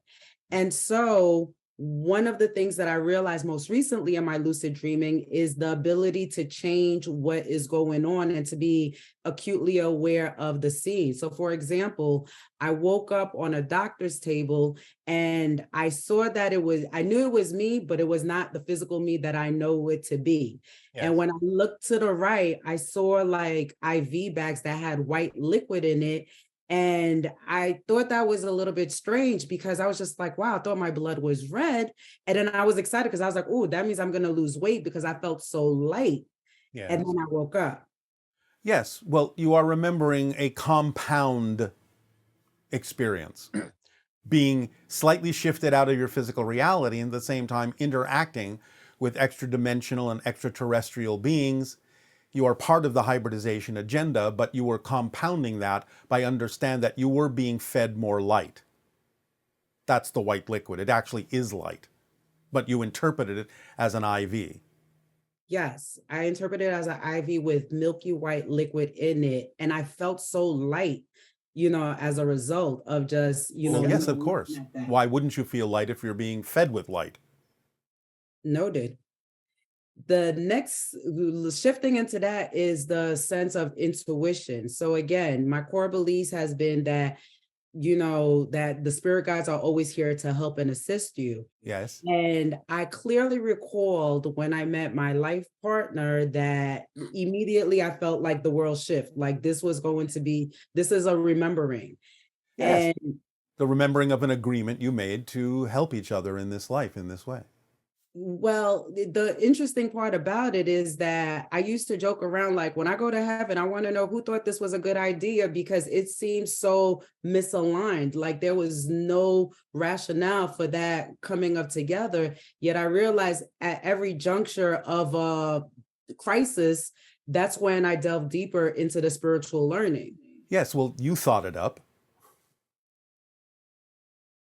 You thought it up. I thought it up. Yes, you thought it up. In other words, you presented yourself with opportunities, as you just said, to present yourself with challenges that would help you grow. So you thought it up. You made an agreement with other people to help you in that, just as you're helping them in what they thought up they would like to experience as the theme that they're exploring in physical reality. So that's how it works. The spirit thinks it up and then projects itself into an experience of physical reality to explore physically the idea of the theme and the patterns that you decided would be the challenges that would help you grow. So I'm happy you mentioned the word patterns, because that's one of the things that really resonate with me with the teachings that I've heard you in the past, that it's not a pattern when you do it over and over again. It's a conscious choice. Yet there's it's a choice. It's a choice whether it's conscious or unconscious. It's a choice. It's a choice. Yes. And you have to be aware of the fact that it's a choice in order for you to get out of the idea and the definition that it's a habit and a pattern that can't be broken. So you have to understand that it's important to take responsibility for the fact that on some level, it's a choice to respond in the way that you're responding to what may seem to be a pattern, because again, a lot of time they're there to give you a lesson so you can learn something, so you can change yourself in ways that you said you wish to. Well, the interesting thing about it is that I've heard you say that when the similar experiences presents itself and you change how you respond, that's when you know that there is really growth. Yes. So while I'm patting myself on the back because I'm walking through a situation where I definitely changed my response, yet another, for lack of a better word, shoe dropped. And I'm thinking to myself, like, is the universe trying to be funny with me now? Maybe. It does have a sense of humor. But the idea is, again, if there is still some residual reaction of a negative sort to the next thing that happens, then you haven't actually learned the full lesson yet. Otherwise, you wouldn't be reacting to it in the way that you are. You wouldn't say, oh, another shoe has dropped. You would simply recognize, oh, here's another opportunity for me to learn something about myself. Because if you're still reacting the old way, you haven't really changed that much. Okay. I received that. So to what extent does our spirit guides assist with the themes and the soul contracts that we have planned? They give you guidance, and that's why they're called spirit guides. They don't do it for you, but they may help you, shall we say, encourage you to move in certain directions, to look at certain things that will give you the information and the experience that you need.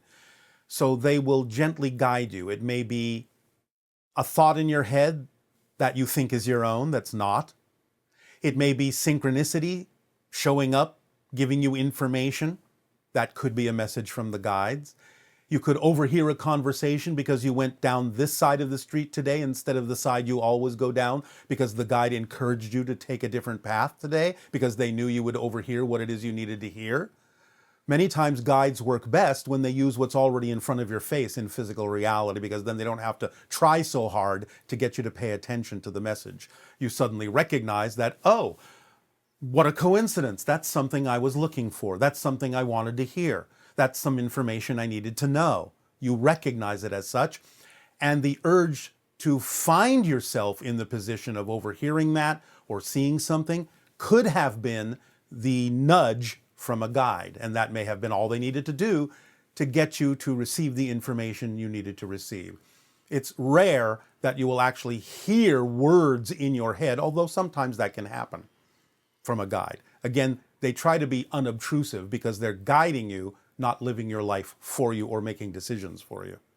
That is wonderfully helpful. And it's interesting because I recently named my guide, because I've had this conversation, out loud for so long. I figured I might as well give a name. Yes. And I literally hear my guide saying, like, I'll make a decision and say, like, nope, that's not it. And then I'll just allow synchronicity to take its form. All right. What did you name the guide? Camara. And what does that mean to you? Camara means moon phases. I looked it up after I had the name and I said it makes sense because there's always a transition. A new phase. Consistent. There's always a new phase. There's always a new phase. Yes, remember the journey is the destination. The process is the point. You're not trying to reach a goal per se. You are attempting to reach a level of awareness and awakening. And therefore, the process and the experience you're having is the most important thing, not where you wind up so much. It's what you learn in the process. It's the lesson I continue to learn. I thank you so much for this time and interaction. I much appreciate it. It is our passion and our pleasure. Good day. Aveo. Good day. Aveo.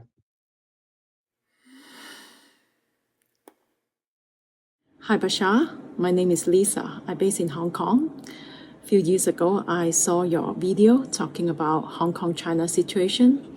You mentioned that by 2025, we will have a political change. At the time, I was really doubtful about this because we were at the high time. But in this few years down the road, we saw the change and it's probably where we're heading. And I want to ask, is it a very bad change? And after that, will it be better? Are we safe to stay in Hong Kong in this period? I cannot answer those questions directly for you because it involves too much political information which we are not allowed to intervene in. We can say this. After 2026 and somewhere in 2027, after a major contact event, many things on the planet will change in a more positive direction. That's all we can say for now. Good day. Thank you so much for this. It's so exciting. It is our passion and our pleasure to interact with each and every one of you. What would you like to discuss? I want to talk about a paradox. Please, by all means. Many years ago, when I first started meditating, I felt suddenly that I was not breathing, but I was being breathed by the universe through the top of my head. Yes. Another time, I felt like I saw a million miles away a red disc that came dashing over toward me and then over the top of my head. And by then, it was the entire universe. And it fell right through me and landed between me and the earth. All right. Well, what's so paradoxical about this? Well, and then the final one is that my head opened up one time in meditation and fell completely to my heart. And between my heart and the ground, I was on the earth. And from the heart up, I contained the entire universe. Yes, well, you do. You all do. You're grounded Yes. in physical reality experience, but you do contain the entire universe because you are the entire universe expressing itself as a piece of itself. That's the paradox. You maintain the connection to all that is, yet at the same time you honor the reflection and aspect of all that is that you are as an individuated piece of it. I guess my question about it is that that if that is the case, which I know it is, I totally I know it is. Yes. How can I, like, if I'm having a problem with something. I beg your pardon, a problem? You mean a challenge, an opportunity to grow? Yes, yes. Well, then if you're having a challenge and an opportunity to grow, where's there a problem? Yeah. It depends on how you face it. It depends on how you define it. Clarity about what? Well, for one thing, I have in my entire career never felt like I've been successful at it, even though I'm very, very good at what I do. Isn't that success, being very good at what you do? I guess it is. I just have to be satisfied with that. And why aren't you? I feel like I should get paid for it. And why don't you? I don't know. Sure you do. What are you afraid will happen if you ask someone to pay you for what you do? What are you afraid will happen? They'll send me packing. Why? maybe I'm afraid I'm not that good. I know I am, but So this is an issue of your worth and deservability. yeah. Well, you understand that just by the fact that you exist, you're worthy in the eyes of all that is. Otherwise, you wouldn't exist, because all that is doesn't make mistakes. And if you exist, you're worthy of your existence and being who you are and being true to yourself. Because to say you're not worthy and not deserving is to argue with creation. And I guarantee you will never win that argument. It is also very arrogant to say that out of all the beings in creation, I alone am unworthy. I alone do not deserve. That's actually arrogance. Yeah. What makes you so special that you would stand out as being unworthy when creation needs you to exist? Otherwise, you wouldn't. So are you not worthy on the face of your existence? Yes. Then stop worrying about it. You can be fair. You're always going to check yourself to make sure that you maintain a balance. But if there's no real exchange for what it is you have to do, what it is you have to give, then there's no balance. There's no fairness. There's no exchange. So what is wrong with having some degree of exchange that represents the idea of the worth of your gift that you have to give? I'm not saying you always have to charge for it, but it's all right to do so if you maintain a balance and an equality in the exchange. Mm-hmm. Yes? Yes. So, do you feel more comfortable doing that? Comfortable, like asking for money? What is it that you do? What is your passion? What are you doing? Right now I'm painting, and I'm also writing, and I wrote a book, and it's just never gone anywhere. That's all right. The experience of writing the book is what counts. Do you understand? It's the experience that allows you to grow. You're insisting on a particular outcome that may or may not be representative of what you actually need in life. Mm. So this is why we're talking about the difference between persistence, which is really just continuing to be willing to act on the path of your passion, and insistence, which is a forcing your will on what you think should be the outcome that represents something when in fact it may not represent that at all. And being all right with the idea of how things are unfolding, how things are coming out, and staying in a positive state no matter what happens so you can get a benefit from it, and realizing that it is the experience itself that is the worthwhile thing, not necessarily the way you think it should play out, because you don't really know what the ideal outcome actually should look like. You don't. No. Your people make you think you do. Your culture makes you think, well, if you write a book, it should be a sparkling success. Who says? Maybe the writing of the book, maybe the completion of writing the book is the sparkling success, and that's enough for you. Now, I'm not saying other things can't happen, but you're putting too much emphasis on the idea of the outcome as opposed to the experience that you're having in the process. Because I did enjoy writing it a lot. All right. And if you completed the book, that's a success. If you even started writing the book, that's a success. You know how many people on your planet want to write a book and don't even start? So, even writing the book is a success in the measure of many people's eyes. So, start broadening your explanation and definition of success. Success is being yourself. Success is learning the lessons you wanted to learn and acting on your passion, giving you those lessons. Don't focus on the idea that just because your passion comes in a certain form, that particular form has to come to fruition. That's not always the case. It's the doing of the thing that is the necessary thing, the important thing, the thing that helps you grow. You don't know what that skill is going to bring you in the future. It may come in handy later. You may write something else and it may go where you think it should go. But again, it's not about that. It's about the doing of the thing that is representative of your passion. So many people on your planet are not willing to act on their passion. The fact that you're willing to act on it is a smashing success in our eyes. Thank you. I've always tried to act on my passion, even before I ever heard what you said about it. Then that's a success, because so many people on your planet never do that. They have hopes and dreams and they never act. Remember, action is the language of physical reality. So you're speaking the language. Many people don't even build up the courage to speak the language that they know would be the language of their truth. They never do the thing at all because of their fears that it won't be a success, it won't do this, it won't do that. If it doesn't do that, I'm a failure. Blah, blah, blah, blah, blah, as you say. It's the doing of the thing that is successful, and the learning while you're doing that is the true success.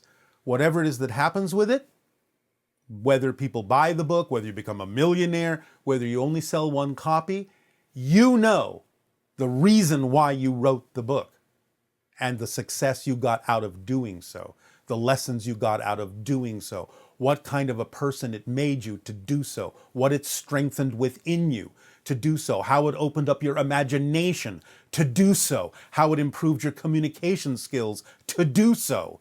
Yeah.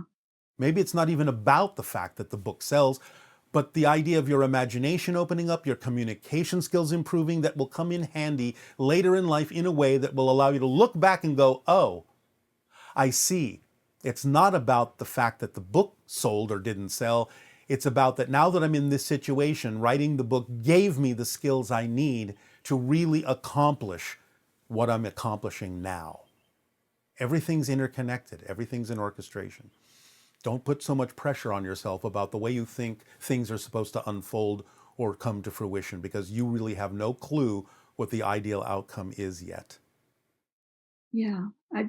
I'm always hoping I'm doing what the universe that I felt inside me wants me to do. It's not about the universe wanting you to do anything. If the universe wants anything, it's for you to be yourself and decide what's true for you and follow your passion. Because passion is the universe talking to you. It is your higher mind sending you messages saying, this is the next step. That's why you feel it that way. That's what passion is. It's a message vibrationally delivered by the higher mind and all that is, saying this is who you are. Your body interprets that message as the sensation you call passion and excitement and creativity and love and action. So by acting on your passion, you are listening to your higher mind, you're listening to the universe, you're willing to believe it's guiding you. And when you act on your passion, you're speaking the language of physical reality that tells your higher mind and the universe, yeah, I heard you, and I'm willing to listen to your guidance. And then the universe and your higher mind can send you more opportunities to act on your passion. You never know what form or why your passion comes in the form that it does. Never assume that that form itself must come to fruition. It may, but it doesn't have to in order to have achieved what it needed to achieve in you that you wanted the most. And that you will use in your life at some point to your benefit, and maybe to the benefit of others as well. You never know. Your life is not done yet. Right. I hope not. Well, it doesn't matter if it is, because if it is, you've picked the timing. And that means you're done with your theme. So don't worry about it. You're not going to cease to exist. You're just going to change your form in the same way that you might change your clothes. That's all. Your consciousness will still continue because you are an eternal, infinite being. You don't ever really die. You just transition. Yeah, I remember that from when I was little. Then take the pressure off yourself and enjoy. Take the pressure off yourself and enjoy what you're doing for its own sake. And then watch the magic happen around you. But again, don't put any insistence or expectation on what that magic needs to look like. Just watch the magic. It'll bring you what you need. Even if at the moment what you need is something that you don't prefer, because it's going to see, how do you react to this? Do you react to it the same old way? Or have you truly changed and you're going to respond to what we're delivering to you in a different way, which is the true measure of change?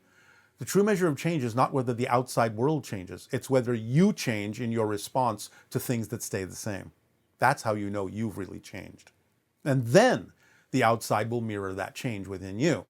But at first, many people will test themselves. Have I really changed? Oh, look, this has happened again, and now I'm reacting the same old way. So you haven't really changed. So why should the universe? Yeah. If you're still frowning, the reflection in your mirror will still frown back. It can't smile until you do. Mm-hmm. Does this help you? I think so. Of course it does. Yes. All right, then put it to use. Take the pressure off yourself and just enjoy what you're doing. Yes. Thank you All right. so much, Bashar. You are so welcome. Aveo. Aveo.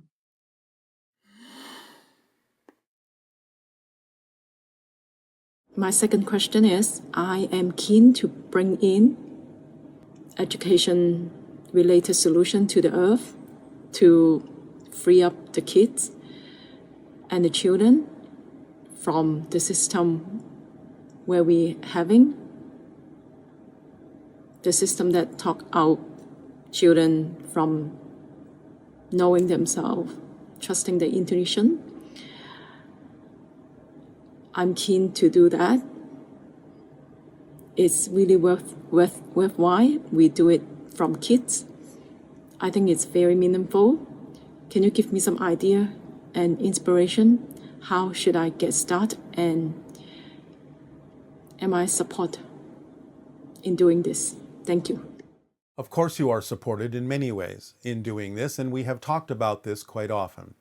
The basic steps to take are creating with your own imagination and creativity safe environments in which children can learn the consequences of the choices they are making before they make those choices in what you call the outer world, the real world, so that they can learn the connection between choice and consequence. Teach them also that they are as powerful as they need to be to attract whatever they need in life without having to harm themselves or anyone else in order to do so. Notice I said what they need and not necessarily what they want, which can be the product of the ego. The idea also is if there is something you believe that they need to really learn, that's important for them to learn to thrive in physical reality, then attempt to use your imagination and creativity to adapt the lesson to what excites them already, rather than attempting to diminish their excitement into the lesson. And finally, teach them the formula that we've shared with all of you so they understand that they are self-empowered beings and that they can grow into adults that can make positive, conscious choices that have positive, conscious consequences, and to be of service to all of those in the world by being themselves, their true selves. You can be inspired by starting these things, and you'll be supported by your spirit guides and by the vibration of all the people in the world who seek to have positive change so that individuals can grow up maintaining their intuition, maintaining their awareness of their connection to source and all that is, and express that in the way that allows them to become loving, creative, powerful adults. Good day, Bashar. And good day to you. Bashar, I'm very grateful for co-creating with you today. As are we, in deep appreciation for this co-creation with you as well. Bashar, I have a few questions. My first question is, I had an experience in January 2013 when I was flying to China. It had been some time since I traveled. At this point in my life, I was very into UFOs, the end of time, extraterrestrials. And during that flight, I looked out the airplane window when most of the passengers were sleeping. And I really wanted to see a UFO. And as soon as I made that wish in my head, a ball of light appeared not too far away from the airplane. Right. This sphere of light moved in different directions for a few seconds and disappeared. All right. Bashar, I was wondering if you could elaborate on that. Well, what's to elaborate? You asked for something and it was given to you. Yes. So, did you do something with that energy? How did you apply that in your life? How did that change you? That gave me confidence and validation of, at that time in my life, of the things that I believed in and the things that I was into. All right. And that means now you know that it exists rather than just believing that it does. Yes. That's a big difference. Yes. All right. But I remind you that in a sense, what you said is a little bit backwards. You had the confidence and the validation in your consciousness, which is why you simply asked for a reflection of the validation and confidence that was already there. And that's why it was given to you. I love that. All right. Bashar, Yeah. I have another question, which is actually more recent. Yes. Did a salt cave meditation on this past March that focused on the heart chakra. Yes. That night, I had a dream. I was floating and had the ability to levitate. I saw who I perceived as my oldest aunt standing in the driveway of my childhood home. Yes. Shortly after, an image of a completely white background with a face of what I believe was a male with fair color skin, long blonde hair spread outwards, green blue eyes with a pattern and a very sudden message along with the image, which was Arcturus or Arcturian. Yeah. And then my dream suddenly shifted to a more normal dream. And perhaps I had woken up at that time. All right. And so many people will tap into extraterrestrial and extra-dimensional connections that they have that guide them in this life. And for a moment, you may have more lucidly tapped into that idea. I had every intention of attending your recent event, The Gate, which happened 2 days afterwards, and I experienced a tremendous amount of synchronicity after finding out that one of the channelings that you had done commented on the Arcturians having a vibration which serves as the gate, which synchronistically I had that experience. And yes, it allows you to remember more of who you are in this physical reality so you don't forget as much. It's like a stabilization frequency that allows you more opportunity to maintain a connection to those extraterrestrial and extra-dimensional sources as you live this life. Does it mean that I have a relationship with those beings?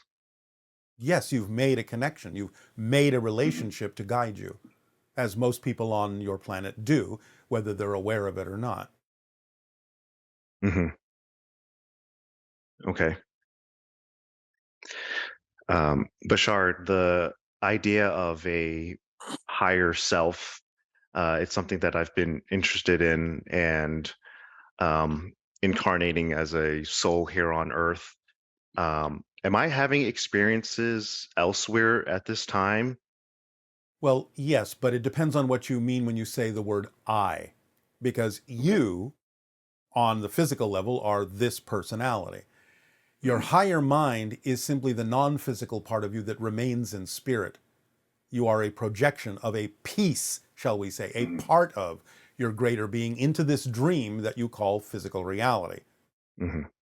Now, the greater you, yes, may be having many different experiences incarnationally or in spirit, so on and so forth, because there are many different levels to every single being. So if you are saying, am I having other experiences, it depends on what level of I you're coming from when you say that. If you're coming from the physical level, then no, this physical being is having this experience. But if you're coming from the idea of the greater soul, the oversoul, then yes, you as an oversoul are having a multitude of experiences simultaneously. Would I tap into some of those oversoul experiences perhaps in a dream state? Oh, absolutely. And even in a waking state, you do it all the time, but you may not recognize that you're doing it. You're connecting to parallel reality versions of yourself, other incarnations of the oversoul that you belong to as well, and you're downloading information and experience as you need it, plugging in and out, without necessarily knowing that you're doing that. It's an automatic function. You don't always have to know that that's happening. Because many times you may have an inspiration or a thought. It may be because you're tapping into that parallel reality or a different incarnation or another dimension of reality that another aspect of your greater being is experiencing. You don't always have to know where it's coming from, because the only things you will need to know are how does it serve you in this particular experience? How can you use that inspiration here and now? Just as other aspects may be doing the same thing with you. Whatever experiences you are having in this physical reality may be serving other aspects of you and other beings entirely by them connecting to you and downloading your information and experience that you're learning in this life. So it's a constantly dynamically changing internet of exchanges and vibrations and resonances that are constantly going on, constantly communicating between a multitude of different ideas and incarnations and experiences of your greater self. Thank you, Bashar. Oh, you're welcome. That's just the way it is. I had nothing to do with it. With that greater oversoul, or does that mean I'm sort of this smaller soul that has been kind of Yes, distanced apart, and then yes, you are an individual. And now the separation is an illusion, but you are creating the experience of the separation for your own purposes. So yes, you could say you are an extension, a single soul extension of the oversoul, which can be looked at as a gathering, a multitude of souls in one being. And other extensions may be having other incarnations and so on and so forth. Some of them may be contemporary with you and many of them may not be. Some of them you may know in life and some of them you may not. So some of them may overlap with your time frame and many of them may not. It just depends on the purpose for that particular aspect of the oversoul having that particular incarnational experience. But that's another story. For right now, yes, for practical purposes in your language, you are an individuated soul that then splits into what you call the non-physical higher mind and the physical mind in order to guide yourself through this physical dream. And what you learn feeds back to the soul as the spirit that is particular to your personality, and thus the soul grows from learning all of the things that you are learning by having this physical experience. And when I'm no longer in physical reality, will all of my experiences feed into this oversoul? And yes, I'm curious as to how well, they're feeding into it right now. They're feeding into it right now. Well, let's look at it this way. Use this analogy. You have some memories of being a child, yes? Yes. They still feed into you as an adult. Even though you don't necessarily experience them in the same way anymore, you can always call upon those experiences because they're always a part of you. So it's kind of like that. You could say the oversoul is the adult version of what you are right now. Bashar, I have a question about... This is your final question. Okay. I had a very vivid dream after purchasing the contact crystal, and I actually had asked this question a few years ago, and there was what I vividly saw as rainbow DNA across the sky, and you had commented on that being a portal, and I was able to change my vibration to be able to perceive that. Yes. And next to that was a very shiny metallic spaceship, and you said that that DNA represents my relationship to those on that ship. Yes. How can I interact with my interstellar family or with folks that are my relationship to folks that are, well, on that ship or elsewhere? Use your imagination. Follow the formula. See what happens synchronistically to bring those kinds of connections into better awareness within you. That's all you have to do. And just live your life. Okay. Remember, we wouldn't be having this conversation if it wasn't more likely than not leading towards something like that. So you can use this as a marker. Thank you.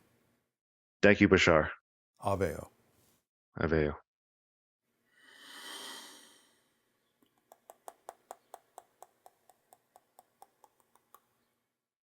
All right, another question here. So as a practitioner of the Tai Chi martial art, I would like to know from your perspective, Bashar, what is happening when we on Earth, when an individual practices Tai Chi? What is happening on an energetic level? What is happening on a biological level? From your perspective, right? Obviously, you can see different things per se that we can't perceive yet. So from your perspective, what is happening to an individual's system when they're practicing Tai Chi? Peace. You are raising your frequency and allowing your neurological network, in other words, your nervous system, to be far more coordinated and capable of handling higher frequency energies in a superconductive way. Hi, Bashar. Good day. What would you like to discuss this day? So I know the formula is the most important thing to be, I think, focusing on. And I believe I have some negative beliefs that are preventing me from doing that as best as I can. Well, at least you have the positive belief that you have some negative beliefs that are getting in your way. Okay. I've done some digging, and I'm finding that I can't really figure out what it is. Like, I know that there's like not deserving, not capable, but I feel like I'm missing something, if that makes sense. So are you saying that you have discovered you do have a belief that you're not deserving? Is that what you're saying? Yeah, but what makes you so different from everyone else that you're the only one that doesn't deserve? And I've heard you question that before, and I know I'm deserving to be on Earth, I think, but I guess it's when it's dealing with things that I am desiring, I guess. Are you desiring, or are you insisting that those things have to come into your life in order for you to feel like you deserve? I think I'm definitely insisting. Well, you know what happens when you do that. Yes. I feel like I'm not living the life that I want to be living. And what is it you wish to be living? What do you wish to be doing that you're not doing? What's your passion that you are not allowing yourself to act on? So I'm a healer, and I'm healing in ways, but not necessarily in ways that I might wish to. I'm working towards it, but Can you tell us the difference between tell us the difference between what you're doing and what it is you would wish to do? So I'm a nurse, and so that's, a more traditional way of healing. Right. And the way that you would wish to heal is what? A lot of different things. I like writing. I like energy. All right. And why can't you do those things? So I am. Well, then what's the problem? I guess I'm coming up against fear. Against fear of what? Putting myself out there, I guess. Because what are you afraid will happen if you do? That I will be rejected or not taken seriously. Oh, all right. Do you understand the one-sided coin analogy we have used? Remind me. All right. You understand that there's no such thing as a one-sided coin. If you have a head, there has to be a tail for there to be a coin at all, yes? Yes. Okay. So the idea is, if you have a gift that you're excited to give, that is your indication that there must be someone waiting to receive it, or it would be pointless for you to be excited about giving it. There are no one-sided coins in reality. If you have a gift, someone is waiting to receive it. Okay. So it doesn't matter how many people reject it. It doesn't matter how many people think you're crazy. They are not the ones waiting to receive it anyway. Okay. But there are those that are waiting to receive it. And the longer you wait to share it, the longer you are depriving them of what it is they may need in their life. That's not very nice. No. I have put myself out there in some ways, and I kind of got crickets. So is that a sign, like it felt like there was absolutely no interest? Is that a sign that maybe I should be doing it in a different way, maybe? Not necessarily. It could be a sign that you're not really willing to put yourself out there fully. Okay. Because you're getting the exact response that you want to get because you're afraid that that's the response you're going to get. Okay. So you're being shown unerringly, in no uncertain terms, by getting what appears to be no feedback, you're getting the feedback that is actually reflective of your fear. Okay. Is there a way I can work around that? Well, you can look for examples in your reality of people that are doing the kinds of things you say you would love to do and see that they're doing just fine. And if they can do it, why can't you? That's one way. What's so different about them, except that they don't question the ability they have? They're willing to really put it out there. They're willing to relax into it. They're willing to take a deep breath and let out a big sigh and say, it doesn't really matter who doesn't accept this. What matters is the service I can provide to those who are willing and seeking what it is I have to give, because that's your only audience anyway. Who cares what the others think? Okay. So just focusing more on that than Why the other not? stuff. Yeah. Why not? Okay. Of course, because what you focus on is what you get. Yes. Okay. That's definitely something I need to redirect a lot. I focus on the negative a lot. All right.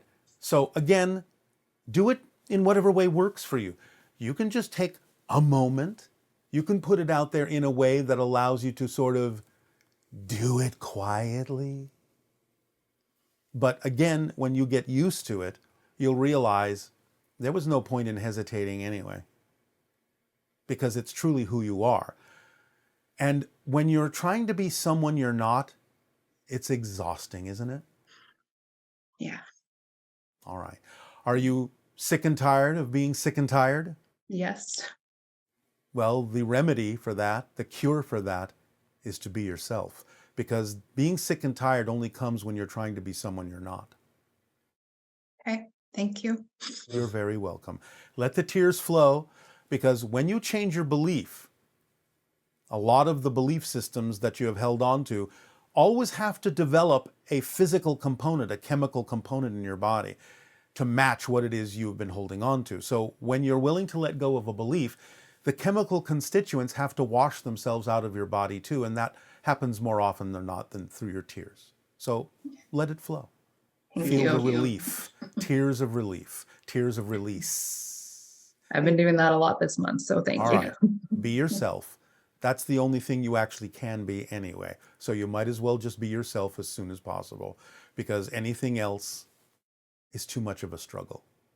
You can't be something you're not, no matter how hard you try. All right? Yeah. All right. Aveo. Aveo.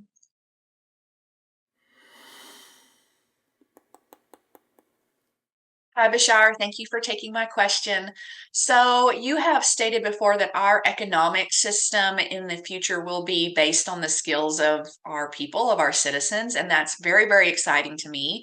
And I was curious if, so we have a concept called time banking that and not a lot of people really partake in. It's more popular, I think, in the UK than it is in the US.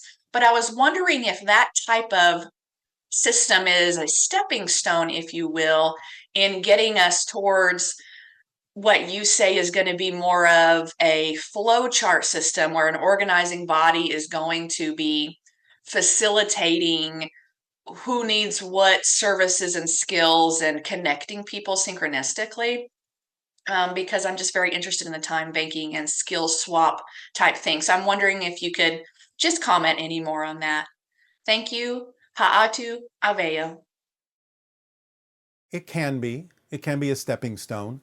Again, we operate on pure synchronism, really absolutely trusting that synchronicity brings us exactly where we need to be when we need to be there, with the skills that the people around us will need at that particular point. But the idea of what you're talking about can certainly be a practicing stepstone. Hello, Bashar. Good day, good day. You're sounding hale and fit. Of course. Are you? Thank you. My first question of three is whether you and your people utilize something analogous to our clothing. Do Yes. you cover Yes. yourselves with something appropriate to your vibratory level? Yes. And why is clothing so important to us as humans? Well, you have many issues surrounding the idea of clothing, many negative and many positive. It just depends on how you use it. Some people fear not being covered up because they feel too exposed. Some people use it to advertise and demonstrate who they actually are. It's kind of a badge of your spiritual side, even though you're physical sometimes. There are as many reasons for clothing and using it in different ways as there are people. In general, our idea of clothing is very simplistic. It would appear to be something in your language as a skin-tight fabric that is kind of a nanotechnological thing that adapts to different environments. It can change its form, its color to serve different purposes.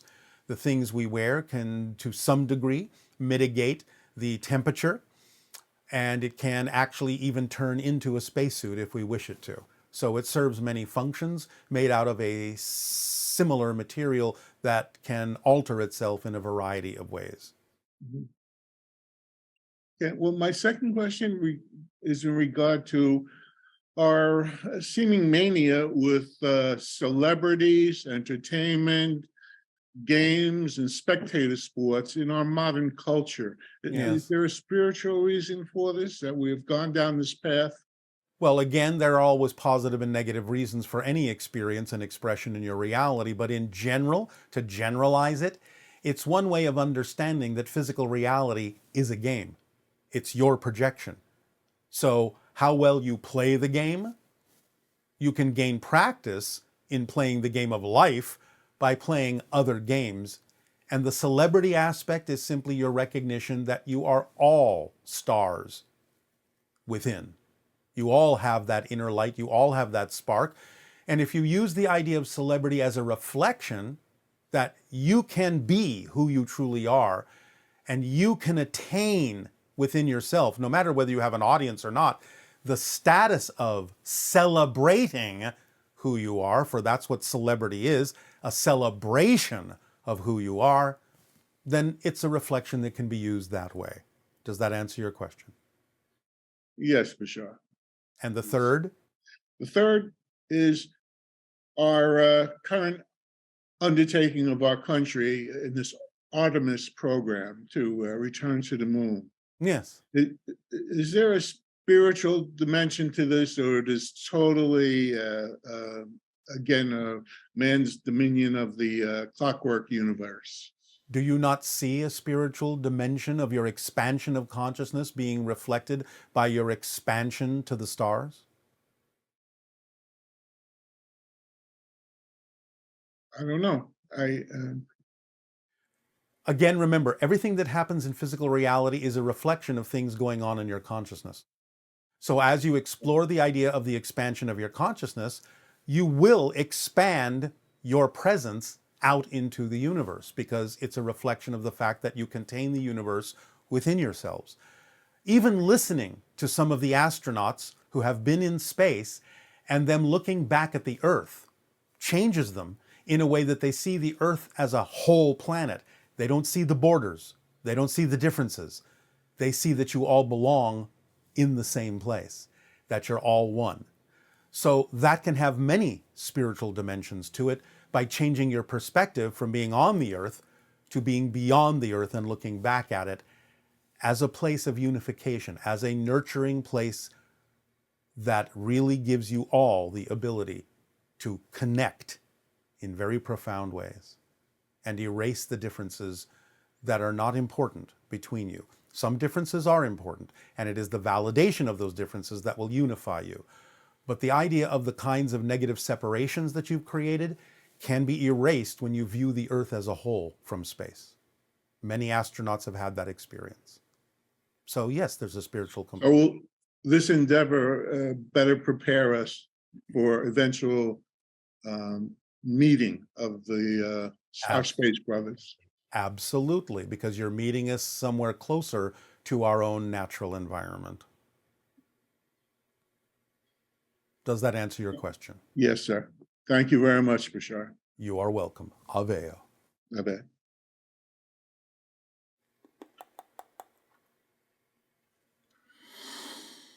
Hey Bashar, I want to ask you about the fifth dimension. Is the fifth dimension to you like time is for us? It's like we're definitely aware of it, but we physically can't move in it. Thank you very much. Well, part of you is moving in it because your higher mind is in the fifth dimension, because the fifth dimension is the spirit realm, and that's your natural state. So yes, in a sense, we can move through and in the fifth dimension. This is the reason we express ourselves as quasi-physical, because we have traits of both physical beings and spirit beings. And therefore, the fifth density, fifth dimensionality, is very solid and real to us in a way, even though we recognize it as a non-physical vibration.